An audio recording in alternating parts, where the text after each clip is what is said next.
Hey everybody, it's Blair Johnson with the Badass Records podcast, where we talk a little bit about you and some of your favorite music along your life's journey.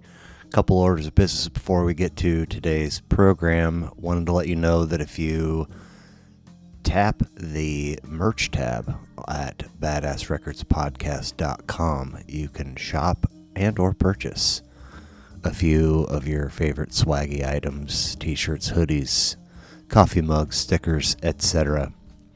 If you want to keep tabs on the podcast and when new episodes are out, find it on Instagram and Twitter.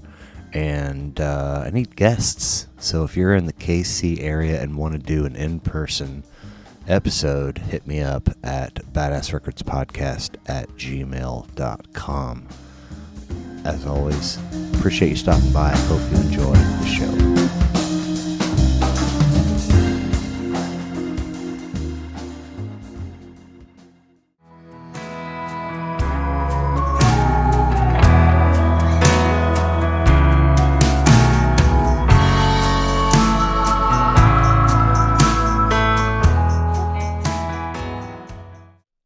So let's see here. Okay, so it's been 5 months. This will be, so you're episode 44. That was my Sammy Sanchez, welcome back. Thank you for coming back for another Badass Records podcast episode. And the guy whose episode was out last week was also a repeat guest. He came and did episode 3, and we talked about some of his favorites, and we've talked over the years, mostly like through Facebook, about our mutual love of De La Soul. Mm-hmm. And when March 3rd happened and all of their stuff became available, I said, hey, do you want, and he, initially, like years ago, I think he posted like a desert island kind of thing and was like, maybe it was you could only take one artist's discography or something, but he was like Tribe Called Quest, and I was like, De La Soul, dude, and we've been this back and so I was like, let's do a De La versus, but it's not really a versus, we're just going to look at all of their records. He's like, cool. And at the same time I'm like, let's do a Tom Waits thing, and then so I sit down to get ready for his. I was like, fuck, there's 17 records. Like, holy shit. Yeah. It's And a big discography. so, but for those two, for Tribe and De La, it's maybe 6 and 9 or 6 and 10. But when I got finished with that, I was like, wow. And then I opened up Tom Waits. I was like, fuck, what is my problem? Right. Like, and I was like, this is, and I started earlier than I would have, but, he's not an easy person to sort of scan a record on. You gotta dig deep into each one and try to assess what you can, because he just crams as much sound, as much lyricism into every single record. So. But I found myself constantly surprised. Things that I didn't know, things that I had forgotten, and really, I was talking to my boss about it last week, and he's like, is that the guy that's like, and I'm like, well, yes. That's part of it. Yeah. And he's like, man, I just could never. It's like, get a drink of water. I'm like, I don't think that's the issue. I don't think he's like unaware, Right. But so when you came in, you said you've been listening to nothing but. How has it been? Daunting discography. Yeah. There's a few records of his that I listen on the regular. I have a holy trinity of Tom Waits records that I listen to like pretty much every month. Yeah. And then some that I go back to every now and then, and some that I haven't listened to in years. Okay. So over the past like 2 months or so, ever since you announced this to me, since you pitched this idea, I was like, all right, let's dive back in. So I tried going chronologically, starting from closing time and all the way through. So did I.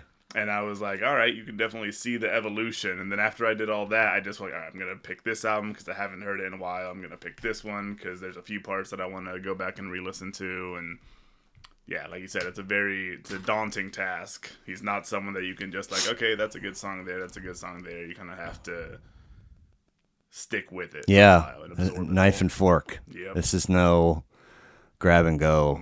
Mm-hmm. But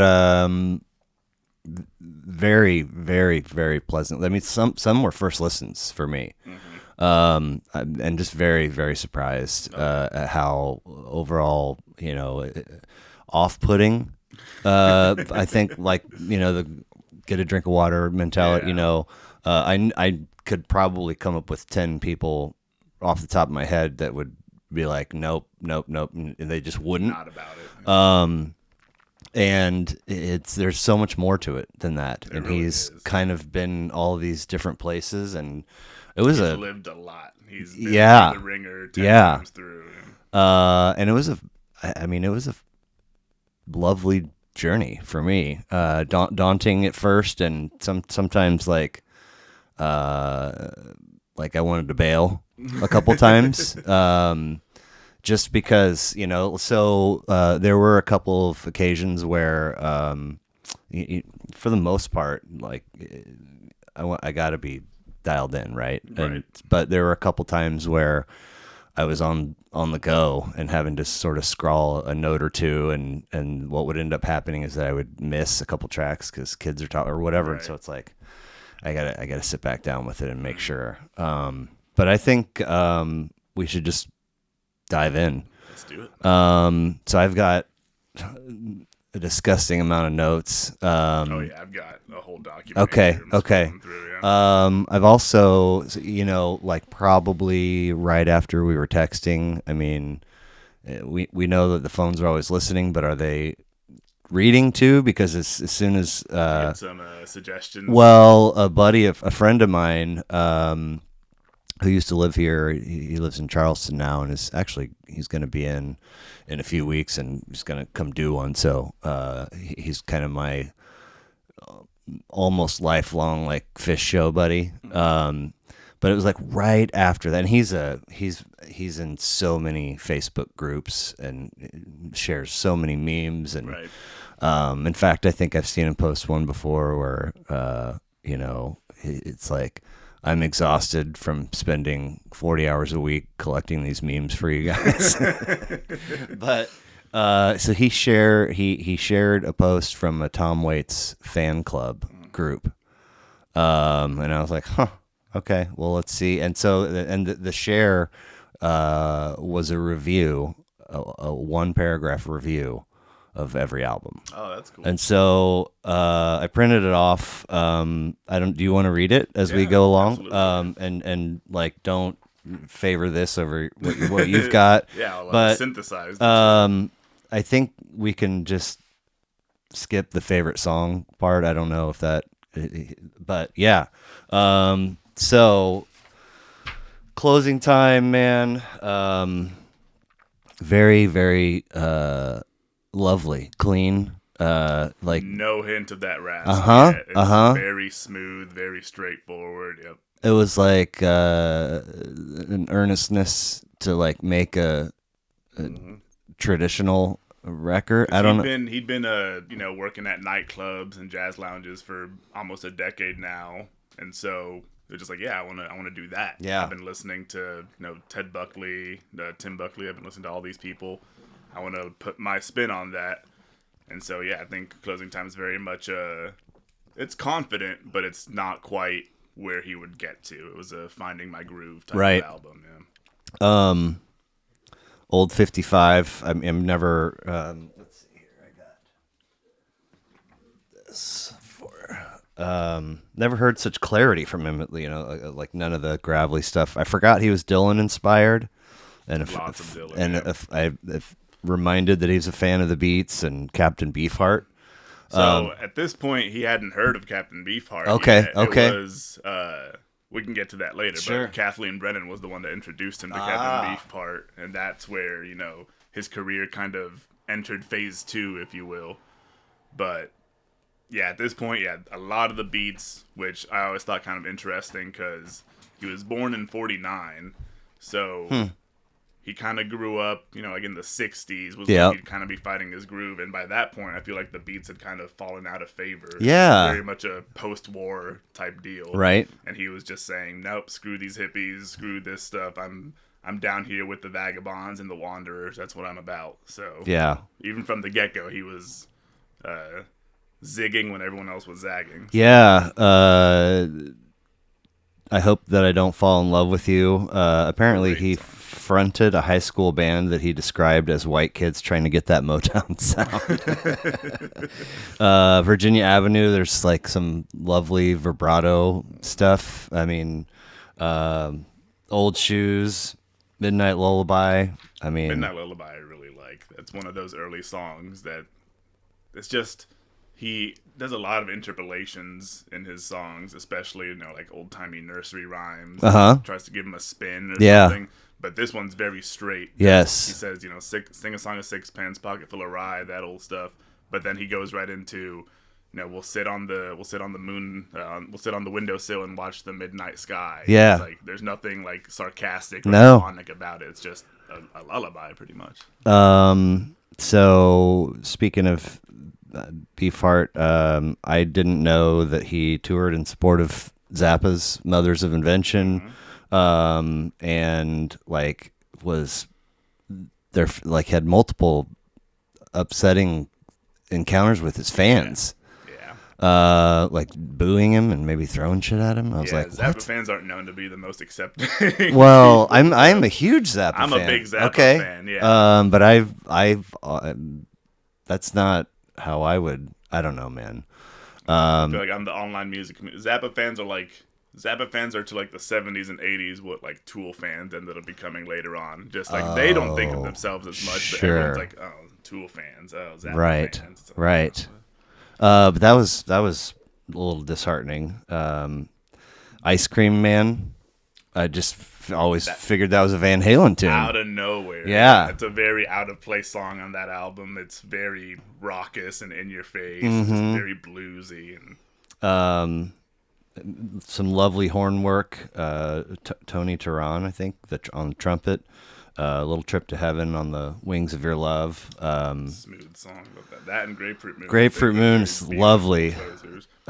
Stephen Holden from Rolling Stone said a boozier, earthier version of Randy Newman, who similarly delights in rummaging through the attics of nostalgia. That's an apt description, yeah. And, Closing Time is just an absolutely beautiful way to closer, yeah. Love it. Tom Waits, all his albums, I think, except for a few here or there, have a fantastic closer. I think Closing Time started out that tradition pretty well. I had this frequently recurring experience where I feel like opening tracks are very strong and then closing tracks are too. Like runs, like 1 through 3, 1 through 6, and then, if it's a 15, then 12 through 15 or 13, and which isn't necessarily a knock against what's in the middle songs, yeah. But just he saves his best for that, the opening and the closing. Yeah.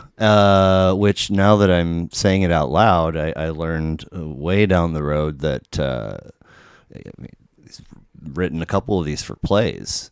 Which I think 90s and early 2000s output was a lot of he was working with Robert Wilson. Yeah, he collaborated with William S. Burroughs. Yeah. But I guess that would make, if you're doing theater stage, you got to get them early and then make the ending great too. Exactly, make it all worthwhile. Yep. Wow, I mean, what a fascinating cat. Yep. And still kicking it. Oh yeah. But what did this cat have to say about Closing Time? He's got a boozy, bluesy collection of bittersweet love songs. To describe Tom Waits' debut as sweet, breezy, or accessible is true only in relation to the rest of his catalog. Couldn't agree with that more. Right?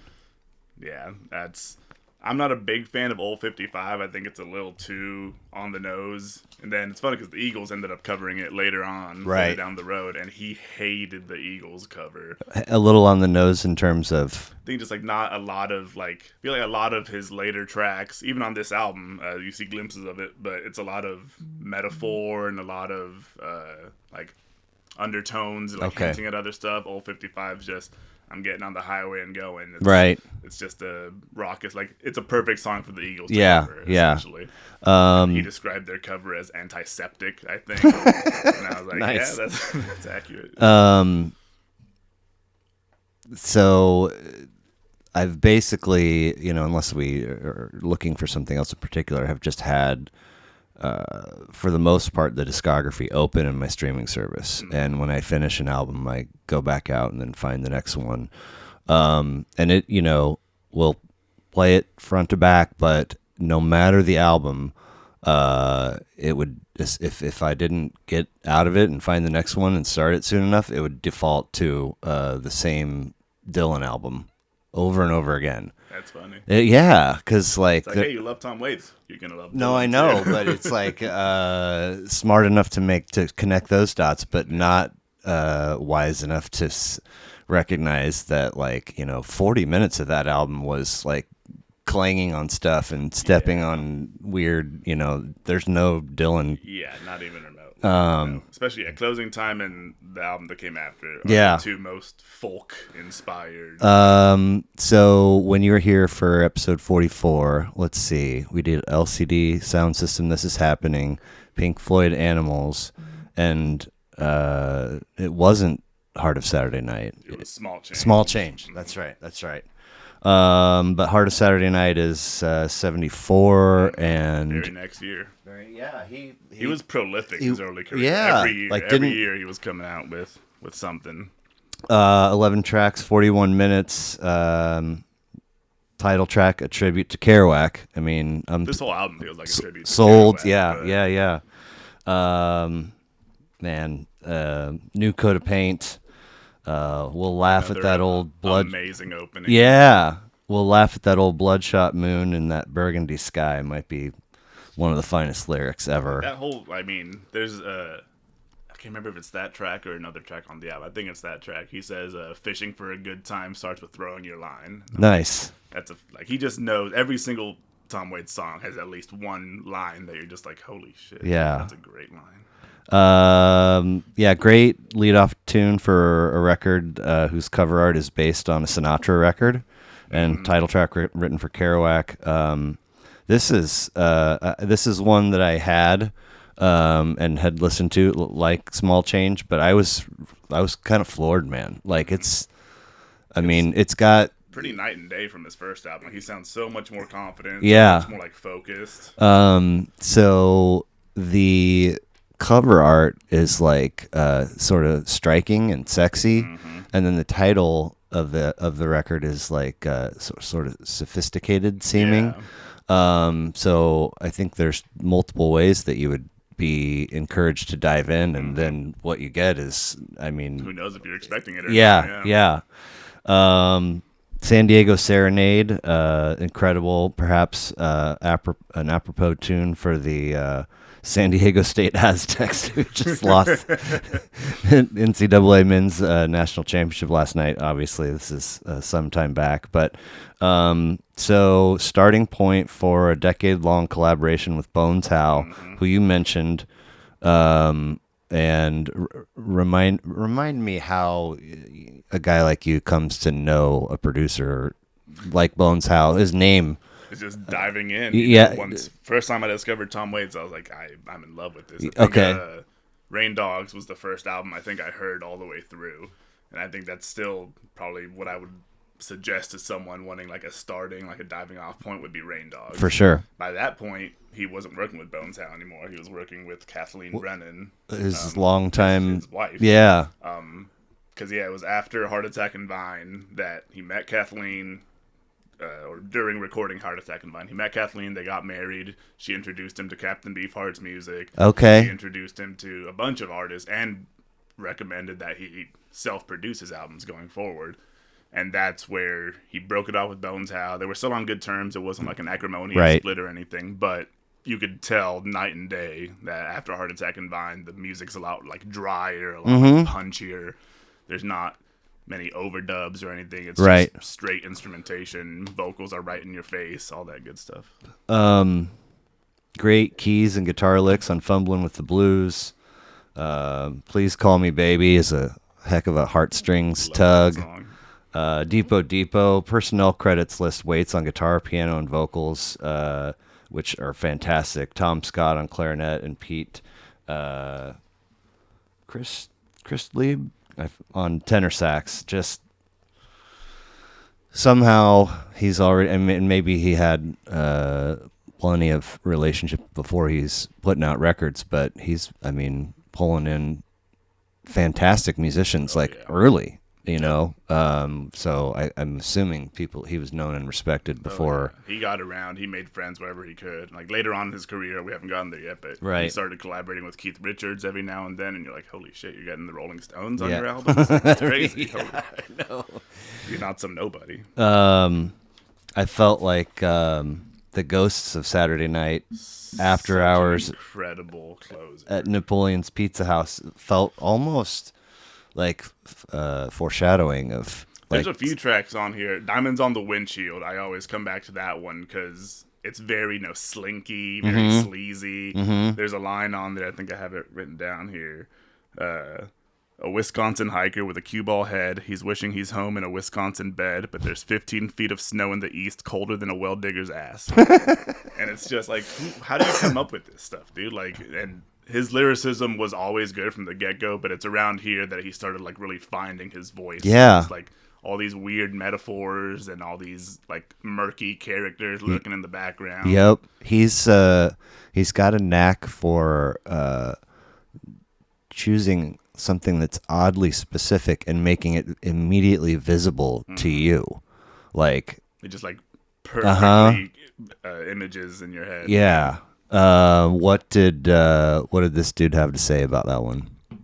Let's see. The year after his debut, Waits followed with a more energetic companion album. This record uses more speak singing and straight spoken word tunes. I had always preferred this to Closing Time, but on this listen, I find it to be the weaker of the first two. That's interesting. Huh. I definitely prefer Hardest Saturday Night, I think, over Closing Time. Well, yeah. They're kind of apples and oranges to me. I like them both a lot, but they're both very much precursor albums. They show him all right, this dude knows his stuff, but it wasn't until later on that he fully became Tom Waits. Like you were mentioning, The Ghost of Saturday Night, the closing track, easily one of his best early era songs. He paused his inside peacoat pocket for a welcome 25 cents and the last bent butt from a package of Kents, and he dreams of a waitress with Maxwell House eyes, marmalade thighs, and scrambled yellow hair. Wow. How do you come up with that kind of stuff, man? I have no idea what Maxwell House eyes are, but I can totally see Maxwell House, old brand of coffee. No, I know. Yeah. I don't know what he means, and I know exactly what he means. Exactly, that's the thing. It's stuff that only he could think of it, but as soon as he says it, you're like, I understand exactly what you're talking about. Yeah. Nighthawks at the Diner, 75, 18 tracks, 74 minutes, and we've gotten a little more aggressive now. Oh, yeah. The concept for this one was Bones Howe's idea. Okay. He said, let's do a live album.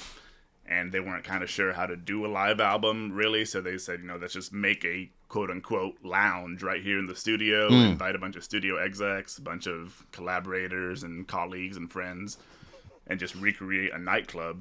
And I think it worked out amazing. Yeah, I'm so horny. The crack of dawn ought to be careful around me. Right off the bat, one of the first things he says on the whole album. The opening intro, Emotional Weather Report, sounds like Al Pacino has lifted Tom Waits' voice for all of his major movie roles to me. Intro to On a Foggy Night. Weird to hear so many Subaru references on a 1975 record. And I was like, what kind of Subarus were on the market in turns out there was a lot of them. Looks like it. I was like, I thought Subaru came out in 1982 or something, but here again, it very was just enough. Yeah, it was enough in the collective mindset of the people that he's like, yeah, I can say this and they'll know exactly what I'm talking about. But.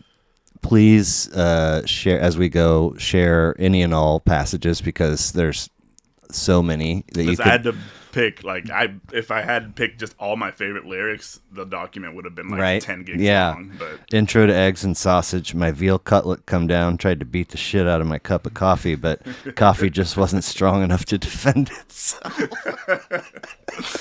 God, he's just so funny. Yeah. And he doesn't even try to be. It's like, that's just him talking. It's just him observing, and it comes across so hilarious.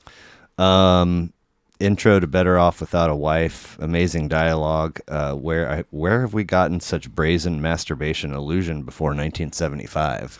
I remember my American Lit 2 professor in college during class discussion of, I think it's Walt Whitman's Leaves of Grass. We're all just like sleepy and just getting through it. Yeah. And he's like, and he would spit quite a bit because he would get very animated. He was a very large dude and like his arms hung really low and he had a gut, but he was otherwise skinny. So, and he would do a lot of, and it's just huge arm. And at one point he's like, I mean, come on, people. He's basically masturbating in the ocean. And we're all like, what? Yeah. Leaves of Grass got banned because of its obscenity. Right. Nowadays, we'd read that and be like, is that what he's talking about? But back then, it was like so clear, like, oh, the dude's a horny dude. You got one? I've got Burrito King, but I've always been kind of partial to calling myself up on the phone and asking myself out, you know? One thing about it, you're always around. You ask yourself out, you know, some class joint somewhere, the Burrito King or something. Classy joint.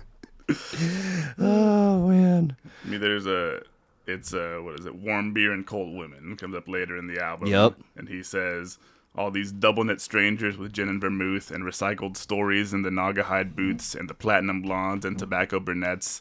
I'll just be drinking to forget you. I'll light another cigarette. Signature weights. It's so, like, you can just picture him, you know, just cup of bourbon in one hand, big cigarette in another, just recollecting on times immemorial. Nighthawk postcards from Easy Street. There's an instrumental breakdown around the 3-minute mark, which is just like impeccable professional jamming.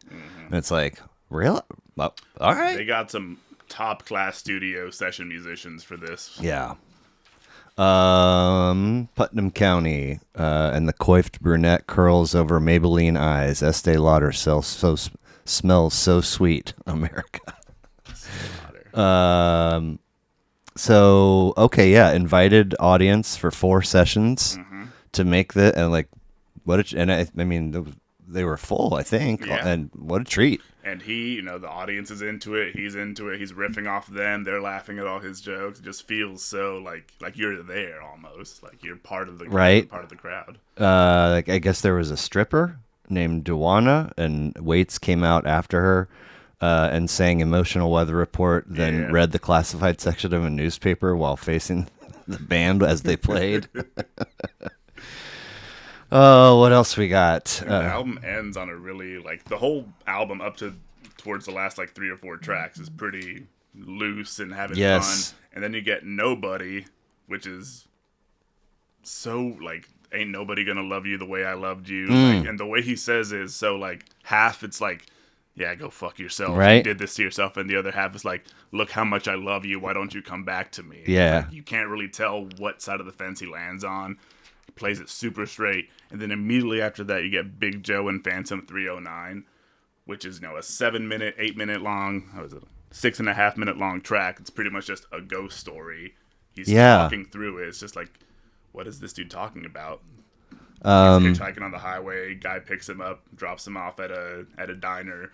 And he says, hey, Big Joe just dropped me off on Phantom 309. And they tell him the story of this truck driver who was coming over a hill, saw a school bus full of children, and had to jackknife off the road, ended up dying. What? And now every now and then he'll pick a hitchhiker up on the road and drop him off at this diner, and they'll tell the story. It's like, where did this come from? And there's ghosts kind of haunting motifs and mystery and oddity, some of which gets a little spooky, you know, not necessarily right here, but across the whole thing. He's not one to shy away from the creepy, Nope. crawly stuff. Nope. He'll tell it all as it is. Yeah. And I love how mostly you'd expect a ghost story for the background music to be also spooky. No, it's pretty much like a John T, like folky. It's almost cheerful. The music is behind it, and you're like, wait, is he talking about a dude driving his truck off the road and dying? All right, cool. Heard. So let's see here. I don't want to skip Small Change. This is the first of my holy trinity. Right. But track one, I'll never have the sound of Waltzing Matilda on my brain as I'll forever have the sound of Waltzing Matilda on my brain as my Tom Waits introduction, and I absolutely love that. Why is this album special enough for it to have made your list? For those who haven't tuned in to episode 44, yeah, I talked about this at length the first time I was on here, and it's just so like his rasp is there, like it makes its first full debut. Like this is the Tom Waits voice. He'll go through all sorts of style shifts further in his career, but his voice is pretty much the constant, and I think his lyricism is just on point on here. His ballads are super soulful. We start seeing some of the weirder experimentation that we'll get later on down the road. Right. Step Right Up, Pacey's in a G string. Yes. Stuff like The Piano Has Been Drinking, of course. Yeah. Like, such weird songs that would not work with anybody else besides Tom Waits. No. I skipped over the one paragraph for Nighthawks. Nighthawks at the Diner. Simultaneously a live album and a studio album, Nighthawks at the Diner was recorded live in front of a small audience at LA's Record Plant Studios.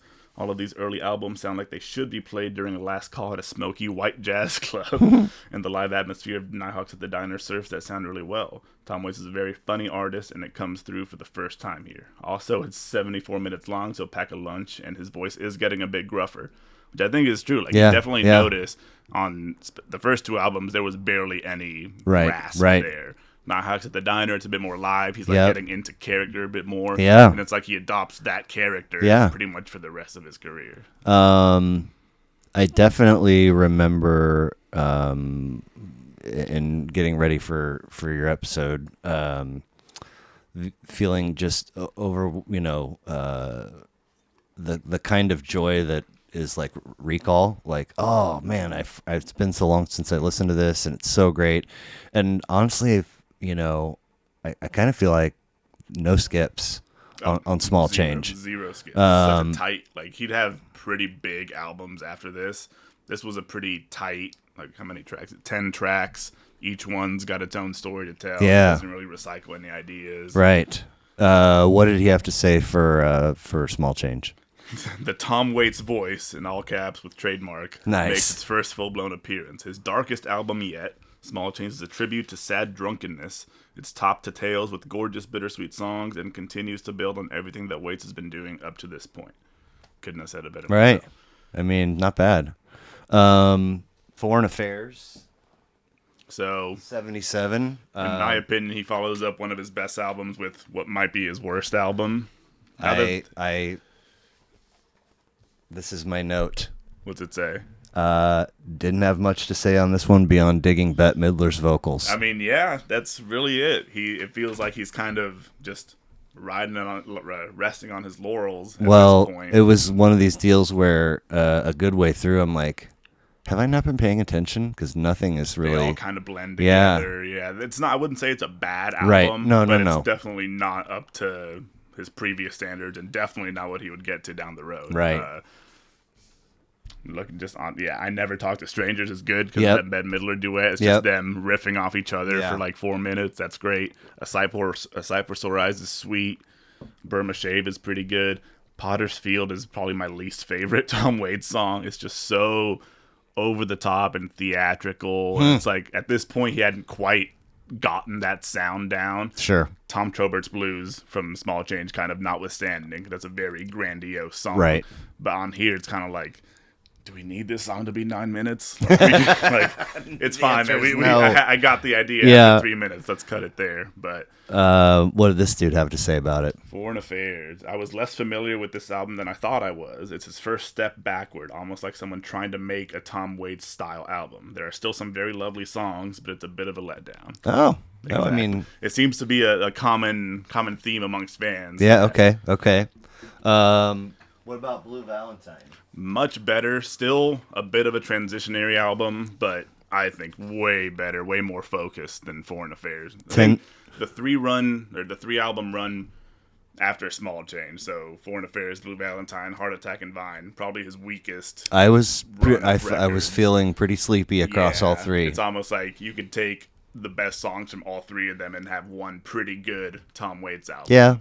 Yeah. But even then, it's very much like, all right, this dude needs to change it up a bit. Like, yeah. I've heard it. Like, he's been doing the same barfly, loungy right. type stuff for years now. So this one's got 10 songs, 50 minutes long. Red Shoes by the Drugstore is awesome. I love that track.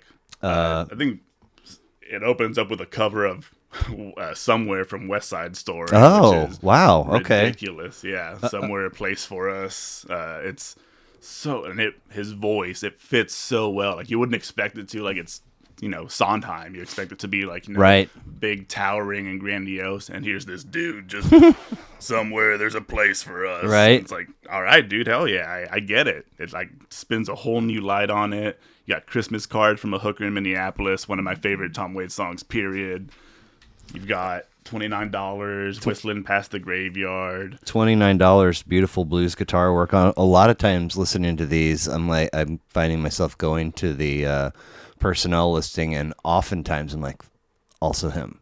Yep. Also him. Yep. Like, okay, man. He like, played most of his instruments. It's crazy. And he hasn't gotten to there yet, but he'll start collaborating with Mark Rebo quite a bit later on. Yes, I'm glad you mentioned him. One of my favorite, I never would have heard of the guy if not for Tom Waits, and now he's one of my favorite guitarists. He's just got such a peculiar, distinctive sound, and it just meshes perfectly with Tom Waits.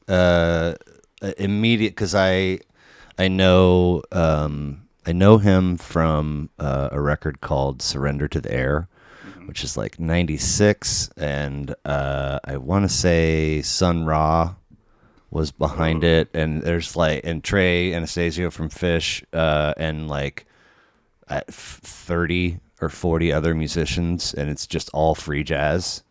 I tried a couple times when it came out. I have a copy of it still on cassette, but I've never gone back because it's just too much. But that's where and then he put out 2 records with Los Cubanos Postizos.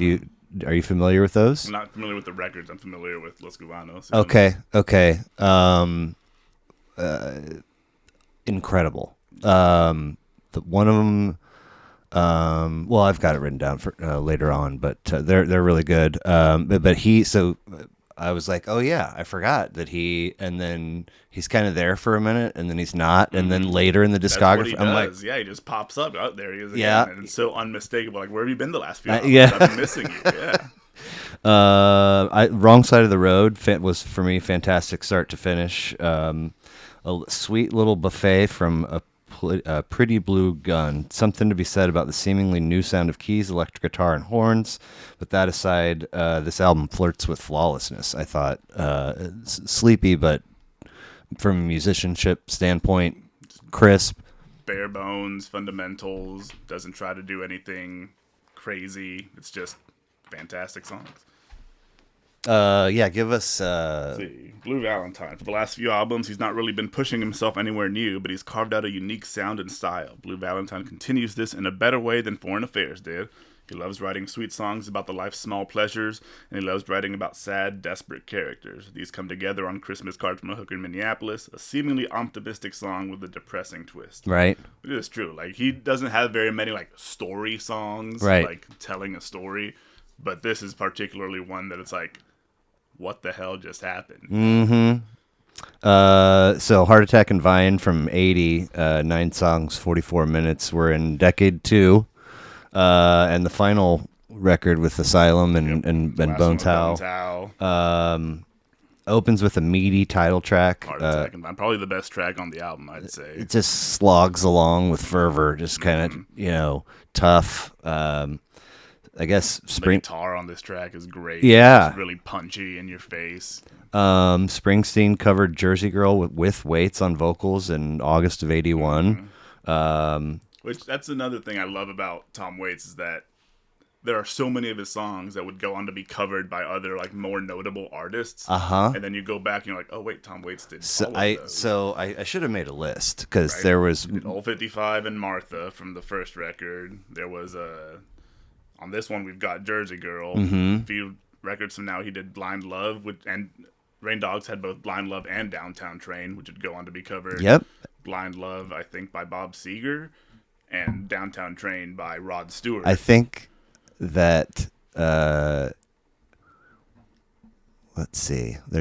I've got it written. There's a story between Seeger and Stewart about maybe Downtown Train, but I totally and completely forgot about the Wire. Have you seen The Wire? Oh yeah, I have it written down here. Okay, I was like, Frank's Wild Years. Yep. oh my god! And then I remember, I read or remembered or both that for at least one of the seasons, or at some point, it was like a different artist doing a cover of it. It was, Way Down in the Hole was the theme song every season, but every season was a different artist covering every it. season. The second season was the original Tom Waits version, but then every other season was same song, different style.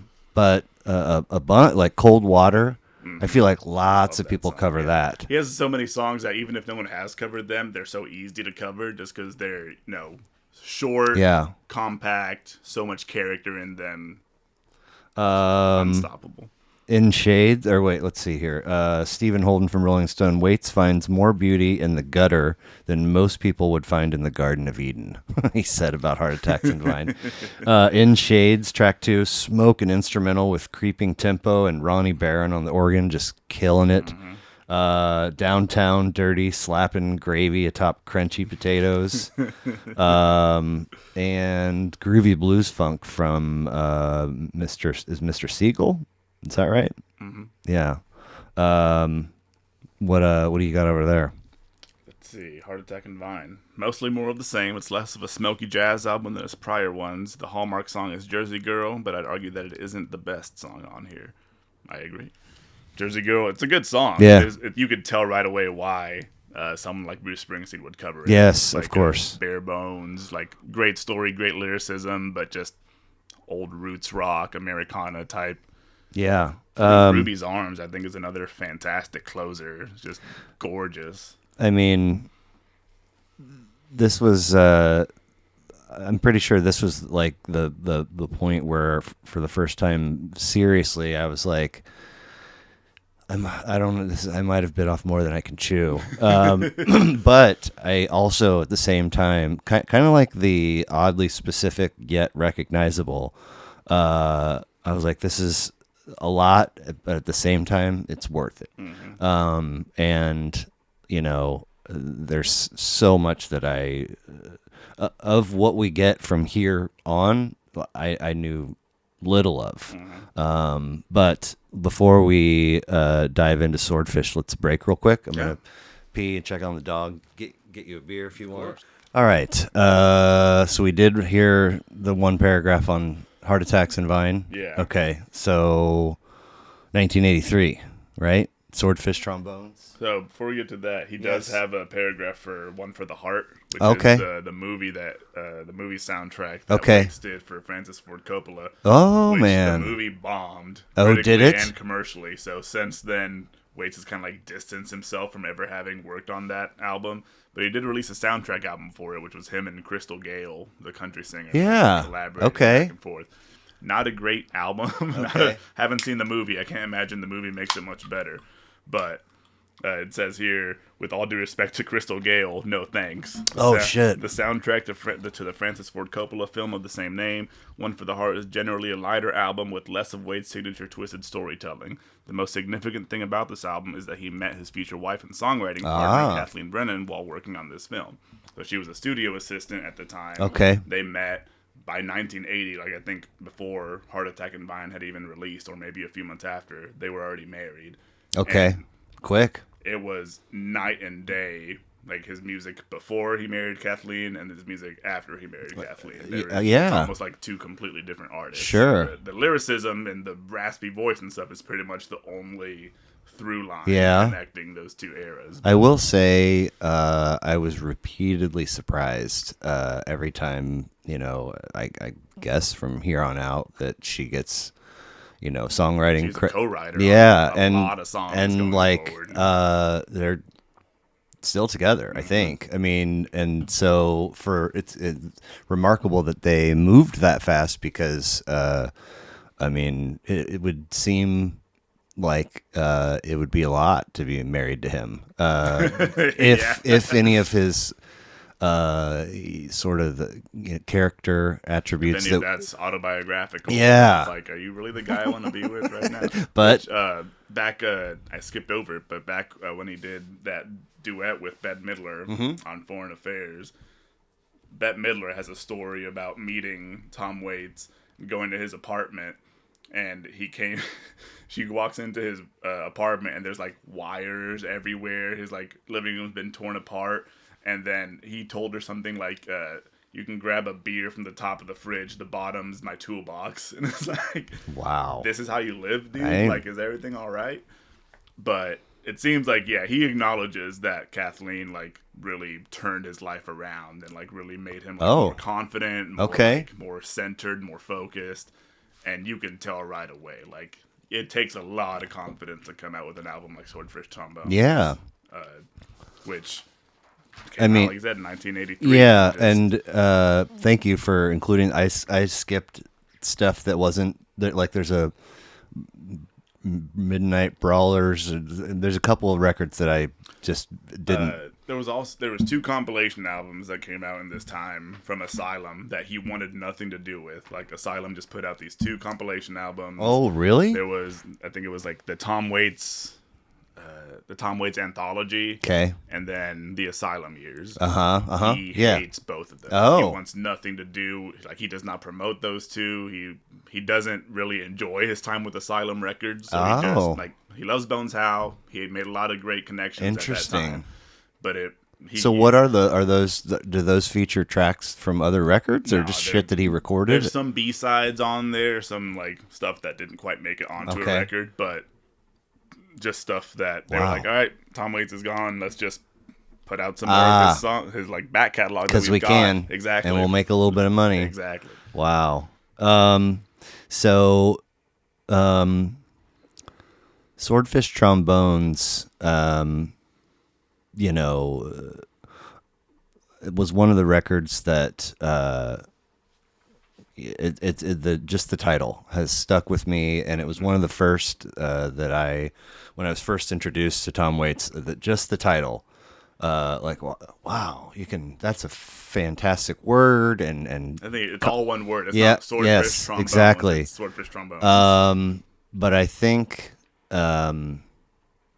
I don't know if I viewed it as intimidating, or if my initial listen was jarring, which I think maybe it was. But if all you've listened to Tom Waits before this is his Asylum years, those first 7 albums, this is, like I said, just completely night and day. Like, is this the same artist? Is it? It's intimidating. It is, and I think that cover art is also very intimidating. There, yeah, because up until now, his cover art's been like him, like just a side profile of him, or like a dramatic pose, or like the Heart of Saturday Night, like this really slick painting, right? And then we have this monstrosity. Yeah. Couple quotes.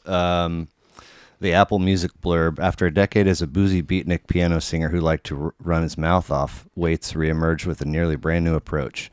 Marimbas, congas, upright bass, percussion, Waits' own voice, also an instrument in the mix, sometimes gentle, more often loud and abrasive, scraping itself raw in the outrage. Yeah, which it's pretty accurate. And then William Rollman from AllMusic: Waits' tales of the drunken and the lovelorn had been replaced by surreal accounts of people who burned down their homes and of Australian towns bypassed by the railroad. I mean, like he's always sang about what he calls the urban dispossessed, Mm-hmm. homeless people, just the downtrodden. That becomes his entire bread and butter going forward. Like you'll be hard pressed to find a track here and there that isn't like almost directly addressing either a person that's down on their luck or just the general atmosphere of being down in that kind of lifestyle.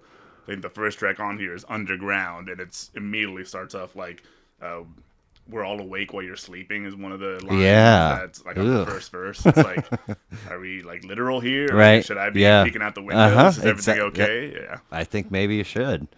Of the 15 tracks, song number 5, 16 Shells from a 30-06 is the record's favorites. longest, clocking in at 4:33 and one of the strongest. Oh yeah. That's another. Yeah, that's a good thing you bring that up. Yeah, up until this point, he's had like songs, but there's going forward there'll be a lot of little spoken word interludes or just like little instrumental passages that aren't like fully fleshed out songs. Like you'll have a 2-minute song followed by a 30-second song followed by. He's got a handful of like a buck 19 and I think there's a 46 somewhere in the mix, but they're songs. I mean, they're just compact and compressed, but and here it is. Whoa, you gotta meet me by the Whoa, you gotta meet me by the knuckles of the skinny bone tree. I love that line. Yeah. Go ahead. No, in the neighborhood, Waltzing Matilda meets Sesame Street and a Solon Memorial. That's one of my favorite tracks because it's a very like if you just listen to like if you don't pay much attention to the lyrics, it sounds very triumphant. Like when he says, in the neighborhood. Yes. It's almost like he's walking down the street, like bringing out his neighbors. Like, come on. Yes. But then I have it down here. He says, on that very same song, well, Friday's a funeral and Saturday's a bride, and Say's got a pistol on the register side, and the goddamn delivery trucks, they make too much noise, and we don't get our butter delivered no more. It's like, do you really like living in this neighborhood? Yeah. Like, is everything okay? No, but then that chorus hits, and you're to. like, God damn, all right, I want to live there too. Let's go. I know everybody's got a list, and that's usually I'll glanced and whatever. But in 1989, Spin called it the second best album of all time. I saw that. I was like, I was reading for this really? album. I was like, I wouldn't even call it the second best Tom Waits album Right. of the decade, even. But 17 musicians. Frank's Wild Years, his wife, was a spent piece of used jet trash. Made good Bloody Marys, kept her mouth shut most of the time. Yep. That track, like, that's one of those. It could just be interpreted as another little throwaway spoken interlude. He does those. Starting with this album, almost every album has one track that's just him talking over some jazzy or whatever. But this one in particular, because Frank's Wild Years would go on to be the title of two albums down the line. But the beginning of that song, Frank settled down in the valley and he hung his wild years on a nail that he drove through his wife's forehead. It's like, fuck, man, you're gonna start a song like that? Yes, I am. Right? Like, I'm not gonna, anyone listening, I'm not gonna spoil the rest of the song because it's hilarious and so dark. But it's a perfect showcase of everything that Tom Waits was good at. Like, is it even break a minute? It's a minute 50, and you could be excused for just like, I'm not going to listen to that song. But if you listen to it, like, how the hell did he say so much and pack so much meaning into that short of a time span? Title track's one of the album's coolest cuts, and the fact that it's followed up by Down, Down, Down, a jazzy, dirt-riddled one-off of an otherwise experimental record is classic Waits in the sense of admiration. Yep. The guts and the gusto to just, this is my record. These are my songs. Here's my subject matter, and here's my tone. Just it's like, I'm not dressing it up at all for you. This is what I'm singing. This is what I'm experiencing. Soldier's Thing, and then there's a swing and still another direction. Wow. I'm not sure how many times, like how often I'm getting this one out. It's almost like you either need to be in a specific mood or want to be put in a specific mood. Right. have we gotten to number 2 of your Holy Not Trinity? quite. It's Okay. the very next Okay, album. okay. So he calls this the first part of a trilogy. which Oh, would be this, really? Rain Dogs and Frank's Wild Years. Okay. He considers all like Okay. one continuous Interesting. story. Gin Soaked Boy. You could put these grimy electric blues tracks up against most any great from that genre. Fine work. Like again with Mark the like Rebo again on the track. Such good guitar. Rainbird's lovely closer has the emotion of the Top Gun scene when Goose dies. It's a very emotional. Yep. What did Mr. One Paragraph say? Let's see, where's Swordfishtrombones? From the very first notes, it's clear that this is a new era. Gone is the piano-based jazz-fueled troubadour. What replaces it is a devilish, growling, noisy, thumping collection of tunes built around guitars, horns, organs, harmoniums, marimbas, and whatever the hell else he could find. After several strong but repetitive albums, this is a complete about-face. Where it remains is Tom Waits' sorrowful, humorous, beautiful songwriting and storytelling.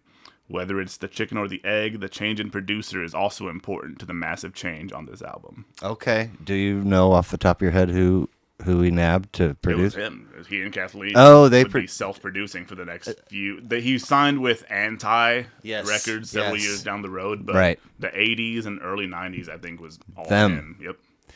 Man. He was doing it all. He was playing instruments. That would explain how you go from a record a year to have a couple, 3 years. Because that's a lot of work. Yeah. Once you've already put in the work to write and then record. So Rain Dogs. Perfection. 1985. Absolute perfection. 19 songs, 54 minutes. Immediately recognized Mark Ribot's guitar. Mark Ribot y los Cubanos Postizos, self-titled in 98, Muy Divertido in 2000. One's yellow and one's blue. But they are just incredible.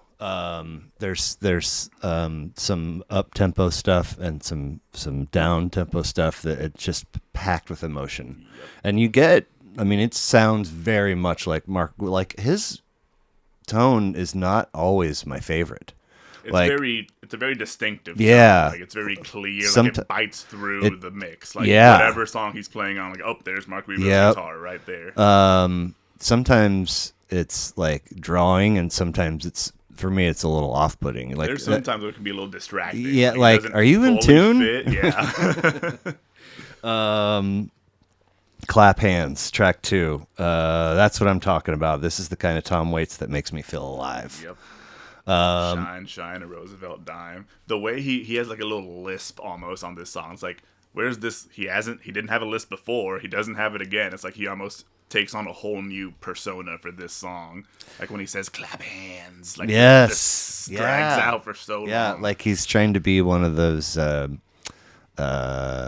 like the anime, like the snake from Jungle Book. Yeah. He's trying to just be intimidating, and that's pretty much what it is.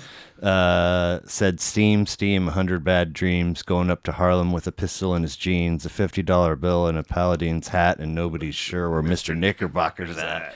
Wow. I love that. Oh my gosh. It's like no one, like, what are you even saying right now, dude? But I love every word of it. Absolutely every word. So, in addition to Ribot, 22 musicians beyond Waits, including G.E. Smith and Keith Richards. And I was like, excuse me? He went all out for this one. This is pretty much Swordfishtrombones dialed up to 11. Like, he just, more songs, more instrumentation, more, like, confident songwriting, I feel like.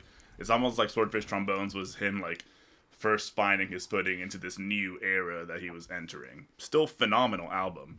But I think Rain Dogs is where he, like, really, like, dialed in on that sound. Do you know G.E. Smith? I'm not familiar. Okay. So I want to say, I was dialed in pretty religiously to SNL for 87 to 92, 90, somewhere in there. And G.E. Smith and the Saturday Night Live Band was the host. And he always, like he would dress nice, and he had a ponytail, and like whenever they cut to commercial, he's, being his thing. being kind of like flirting with sleaziness, which was how I just kind of like, this is what Tom Waits sounds like. Moving on, and then after not too terribly long, I realized that he was an absolute shredder. And he is a really great guitarist, and the band behind him was phenomenal too. I just was too ignorant to appreciate it. Right. But so I double took at G. Smith, and then I was like, looking at other stuff, and like, when did he leave Saturday Night Live, and what happened? Da da. And I was like, okay, where was it? And I go back, and it's Keith Richards, and I'm like, what? Just a little footnote thrown on there, like, oh, and this guy you might have heard of once or twice, named Keith Richards. A creaky walk through an old house with no level floor. Waits' beatnik poetry has twisted into a singular vision of the world that escapes the bounds of time and geography. Is the Apple Music blurb. To your point, William Rollman Allmusic, it's a Swordfish follow-up that's sprawling while its predecessor was focused. I'd say that's pretty accurate. Yeah.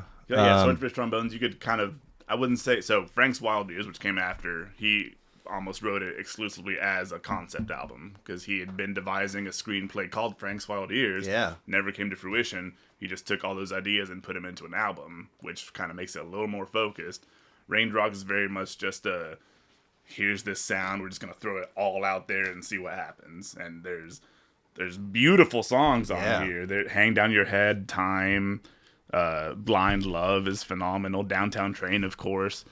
It's just, and then there's also tracks like Tango Till They're Sore and Big Black Mariah. Right, like, that one. Is this the same album? What is going on? So I guess he wrote most of it in 2 months in a Manhattan basement room, which is an observation that I love, as it shows the dedication he showed to producing his craft and releasing 17 records across nearly 4 full decades. Hey, if you aren't paying attention, this could easily sound like this dude just threw stuff together. But there is so much method to the madness here. Let's see. Waits on his mistrust of fashionable studio techniques. If I want a sound, I usually feel better if I've chased it and killed it, skinned it, and cooked it. Most of the things you can get with a button nowadays. So if I was trying for a certain drum sound, my producer would say, oh, for Christ's sake, why are we wasting our time? Let's just hit this little cup with a stick here, sample something, take a drum beat from another record, and make it bigger in the mix. Don't worry about it. I'd say no. I would rather go in the bathroom and hit the door with a piece of 2x4 very hard. There's I don't know if I have it written down here, but I remember reading somewhere on Real Gone, which comes out like 20 years down the road. There's one particular song where he took a sound, like he took a microphone right next to chicken frying on a pan and just cranked that up to forever. Really? And sampled that, and that became the percussion track for a song. It's wow. Like, how do you even come up with this? Like, that's just... I can hear it. Exactly, it's a very identifiable sound. But I love that as it speaks to not only a push against what had apparently already become common and would ultimately become a huge tendency, but it says, hey, people were actually making good, authentic music in the 80s. It wasn't all crap. But obviously he's been around. He's been recording music. He's been producing, so he knows that there's a button you can push for that, and he doesn't want it. Press it. I love it. Leave that button alone. Rabot on studio time with Waits. Rain Dogs was my first major label type recording, and I thought everybody made records the way Tom makes records.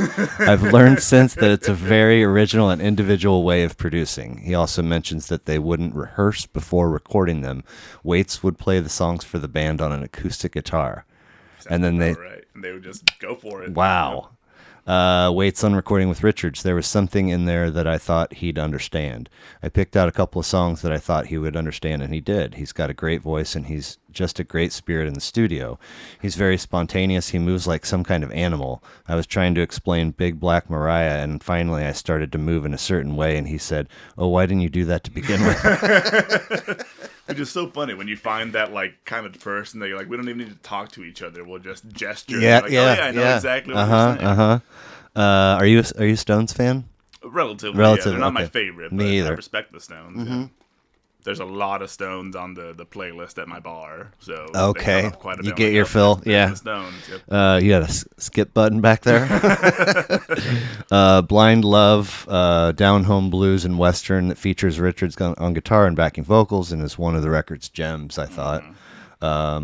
Rain Dogs is bony and menacingly beautiful. It's quirky, near pop, the all-pro instrumentation. Pushing Weights is not so melodic, but surprisingly flexible vocals out front, where his own peculiar freak flag, his big heart, and his romantic optimism gloriously fly.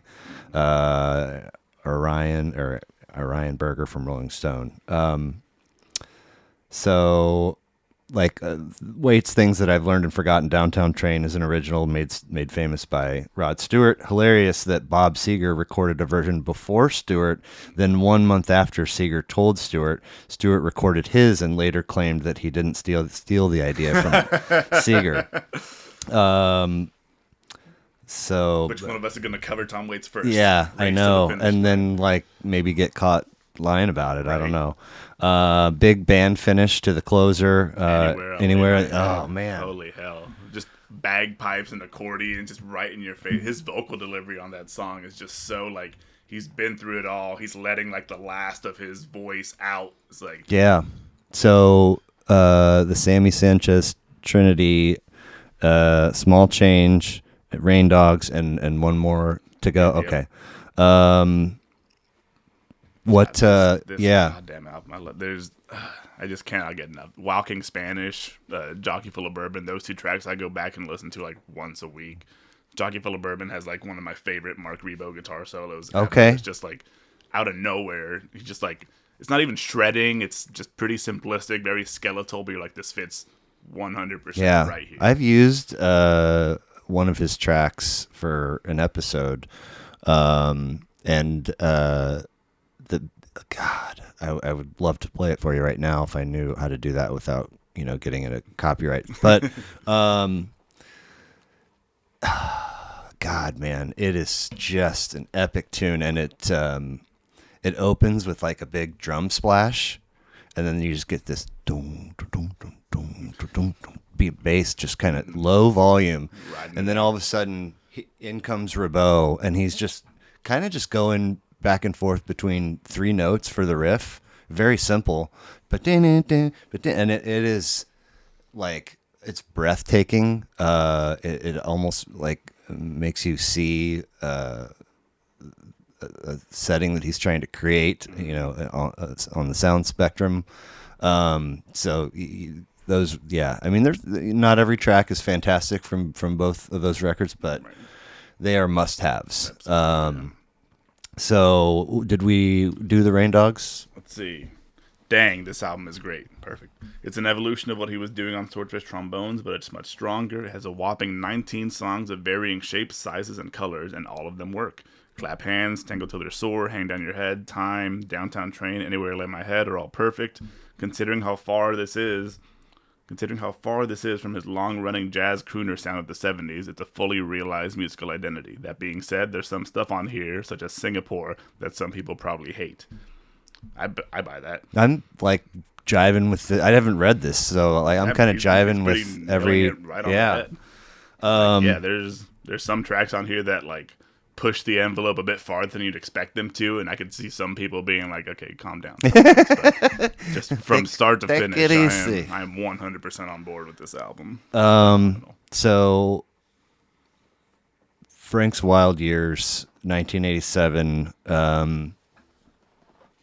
is perhaps, if I'm remembering correctly, and this is along with Swordfish, this is one of the first that I got. I have it on cassette. But it's the people that introduced me to Tom Waits, were the reason that I knew Swordfishtrombones and Frank's Wild Years. And so I respected their musical taste very much. And if I found myself sort of not on the same page with them, it was disappointing. There's something wrong with me. And I feel now I might be confusing this one with a different one, but I might be confusing Frank's Wild Years with the one that's got the cover art is literally just the track listing. Heartattack and Vine? No. What is it? I'm trying to think. Is this the Black Rider? That's okay, yeah. I might, that was the back cover of it, yeah. Right. So I mean, I guess maybe I'm not too terribly far off here, but Apple Music blurb, as Tom Waits albums go, Frank's Wild Years is a weird one, and this is Tom Waits we're talking about. Yeah. Very much so I'm gonna read this little blurb first. Just 'cause I think it's a really good transition. It said Tom Waits wrote a musical called Frank's Wild Years based on a spoken word song from Swordfishtrombones. This is the soundtrack. If Swordfishtrombones was a preamble to Rain Dogs, this is the B-sides collection. It's pretty inconsistent, high highs and low lows. Okay. Which is exactly like. So I guess maybe the intimidation comes from feeling like it didn't. When I listened to it, it has never like spoken to me and said make me part of the regular rotation. But I feel like it's a really strong album. I feel like I'm supposed to know it. In my opinion, it's probably the weakest of the three: Swordfishtrombones, Rain Dogs. Okay, interesting. But it's not a huge chasm between this right. and the others. Like, it's still a fantastic album. Immediately recognized for Bo's guitar work again, and according to the album's wiki, Izzy Stradlin is listed as an unconfirmed appearance on rhythm guitar. Izzy Stradlin? Yeah. GNR? Yeah. That's hilarious. Everyone was just drawn to Tom Waits. I mean, work with him. William Rollman again from AllMusic. This is just the third installment in Waits' eccentric series of Island Records albums in which he seems most inspired by German art song and carnival music, presenting songs in spare, stripped-down arrangement consisting of marimba, baritone, horn, and pump organ, and singing in a strained voice that has been artificially compressed and distorted. Mm-hmm. So it's not one of your favorites. It's not. I'd say pretty firmly in the like middle category of Tom Waits albums. Okay. I'd say towards the upper end of his middle category. Track 4, Temptation, into track 5, Innocent When You Dream. Temptation's one of my favorite songs, period. Remarkable duo, the latter of which is featured in Smoke. Did we talk about Smoke on your episode?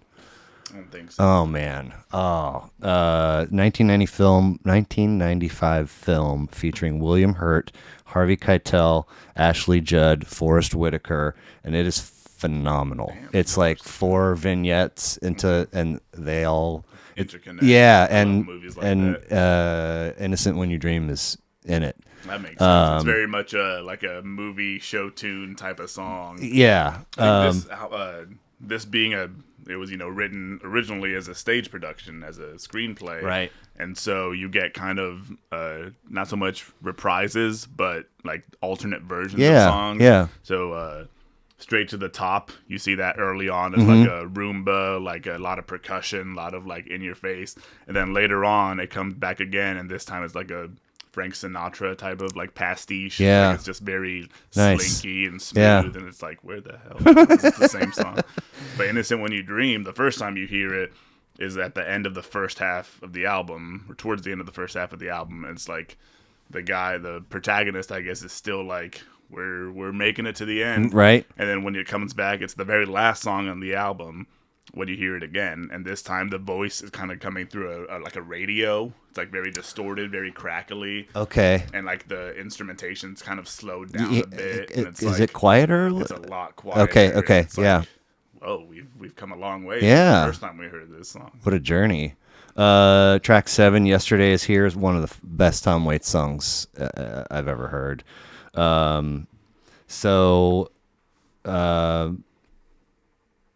For some reason, I'm searching around and I guess I came across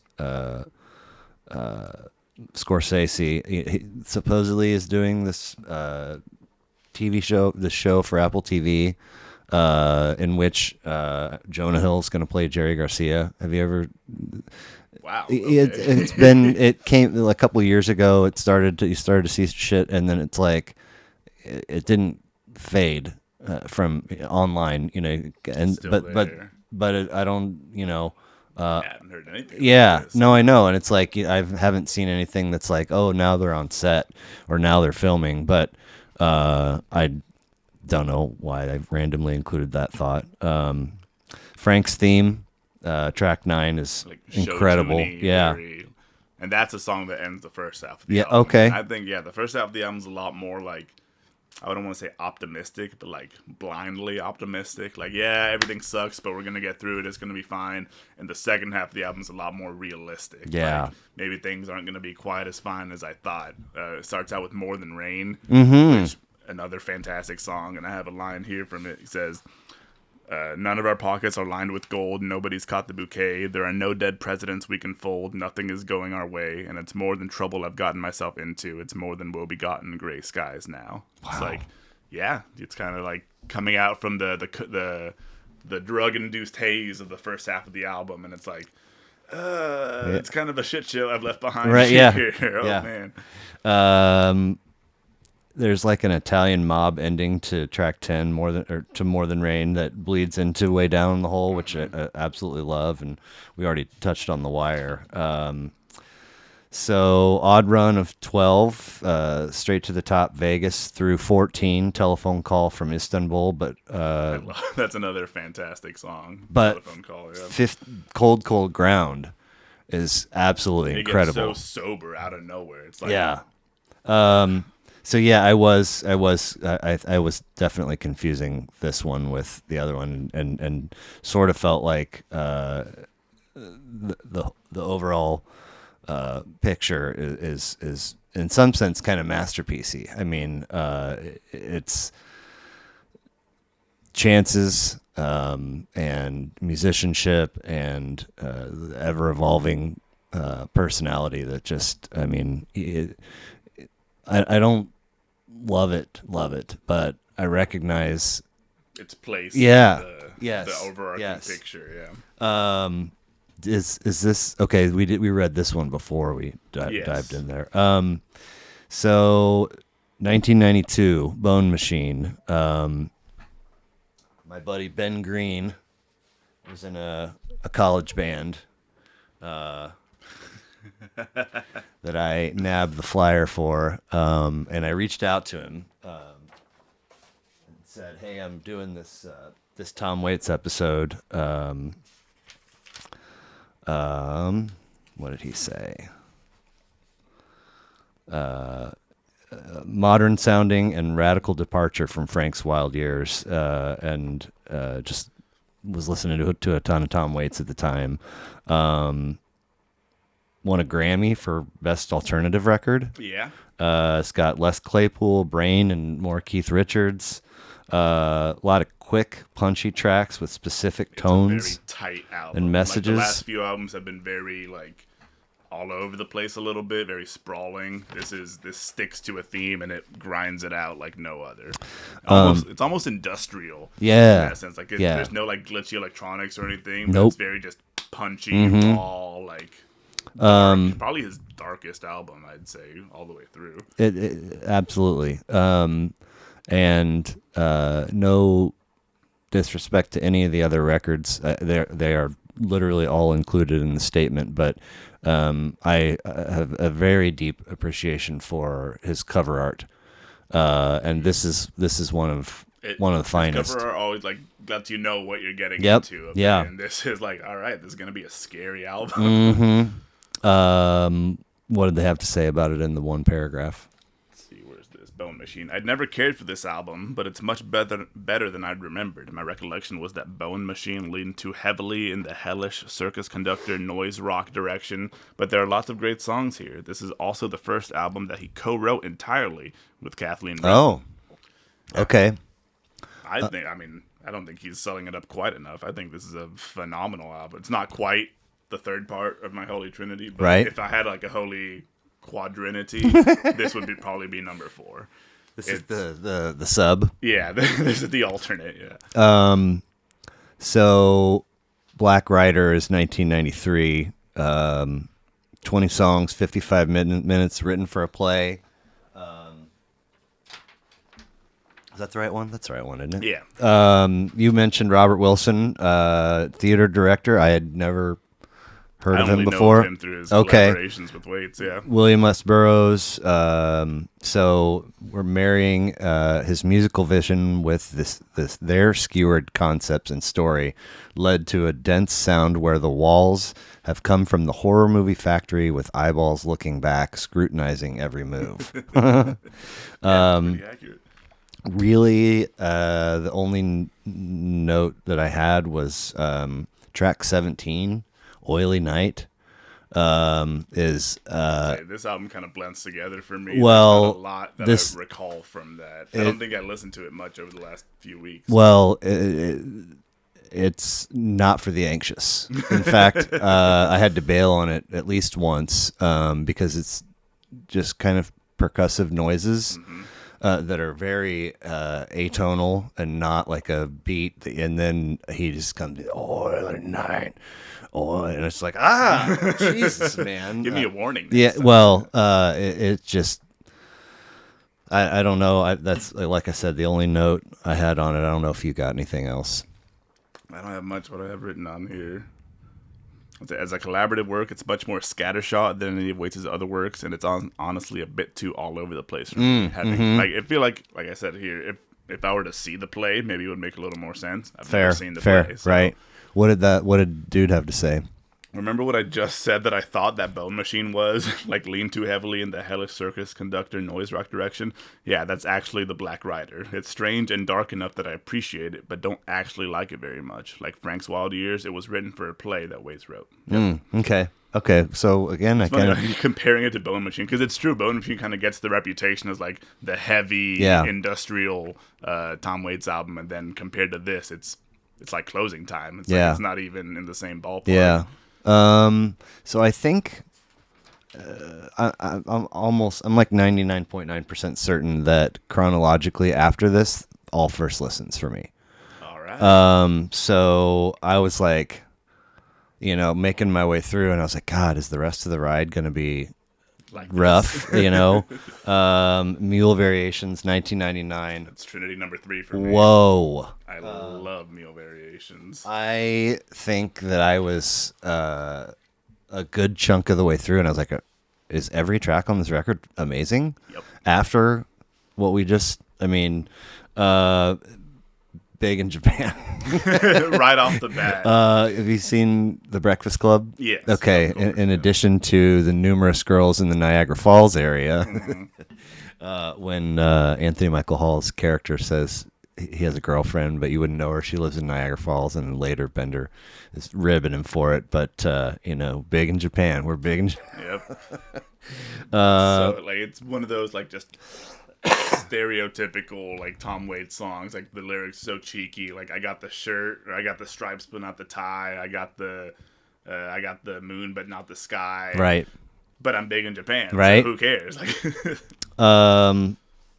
Hold on.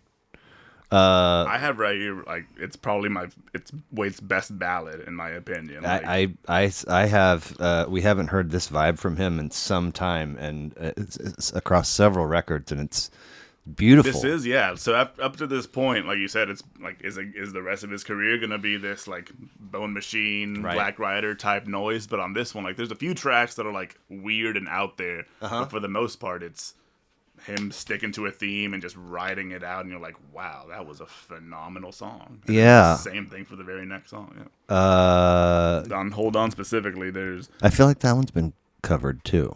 Oh, I'm sure it has. Yeah. I'm not sure. I'm not familiar with any famous covers, but like his lyricism and like the whole song's about escaping, and they hung a sign up in our town: if you live it up, you won't live it down. It's like he grew up in the Footloose town almost. Like don't have any fun, otherwise you're gonna go to hell. Yeah. But then like after his protagonist like makes it out and she's out living on the East Coast, he says, "Down by the Riverside Motel." Oh, I lost it. "Down by the Riverside Motel, it's 10 below and falling. By the 99-cent store, she closed her eyes and started swaying. But it's so hard to dance that way when it's cold and there's no music."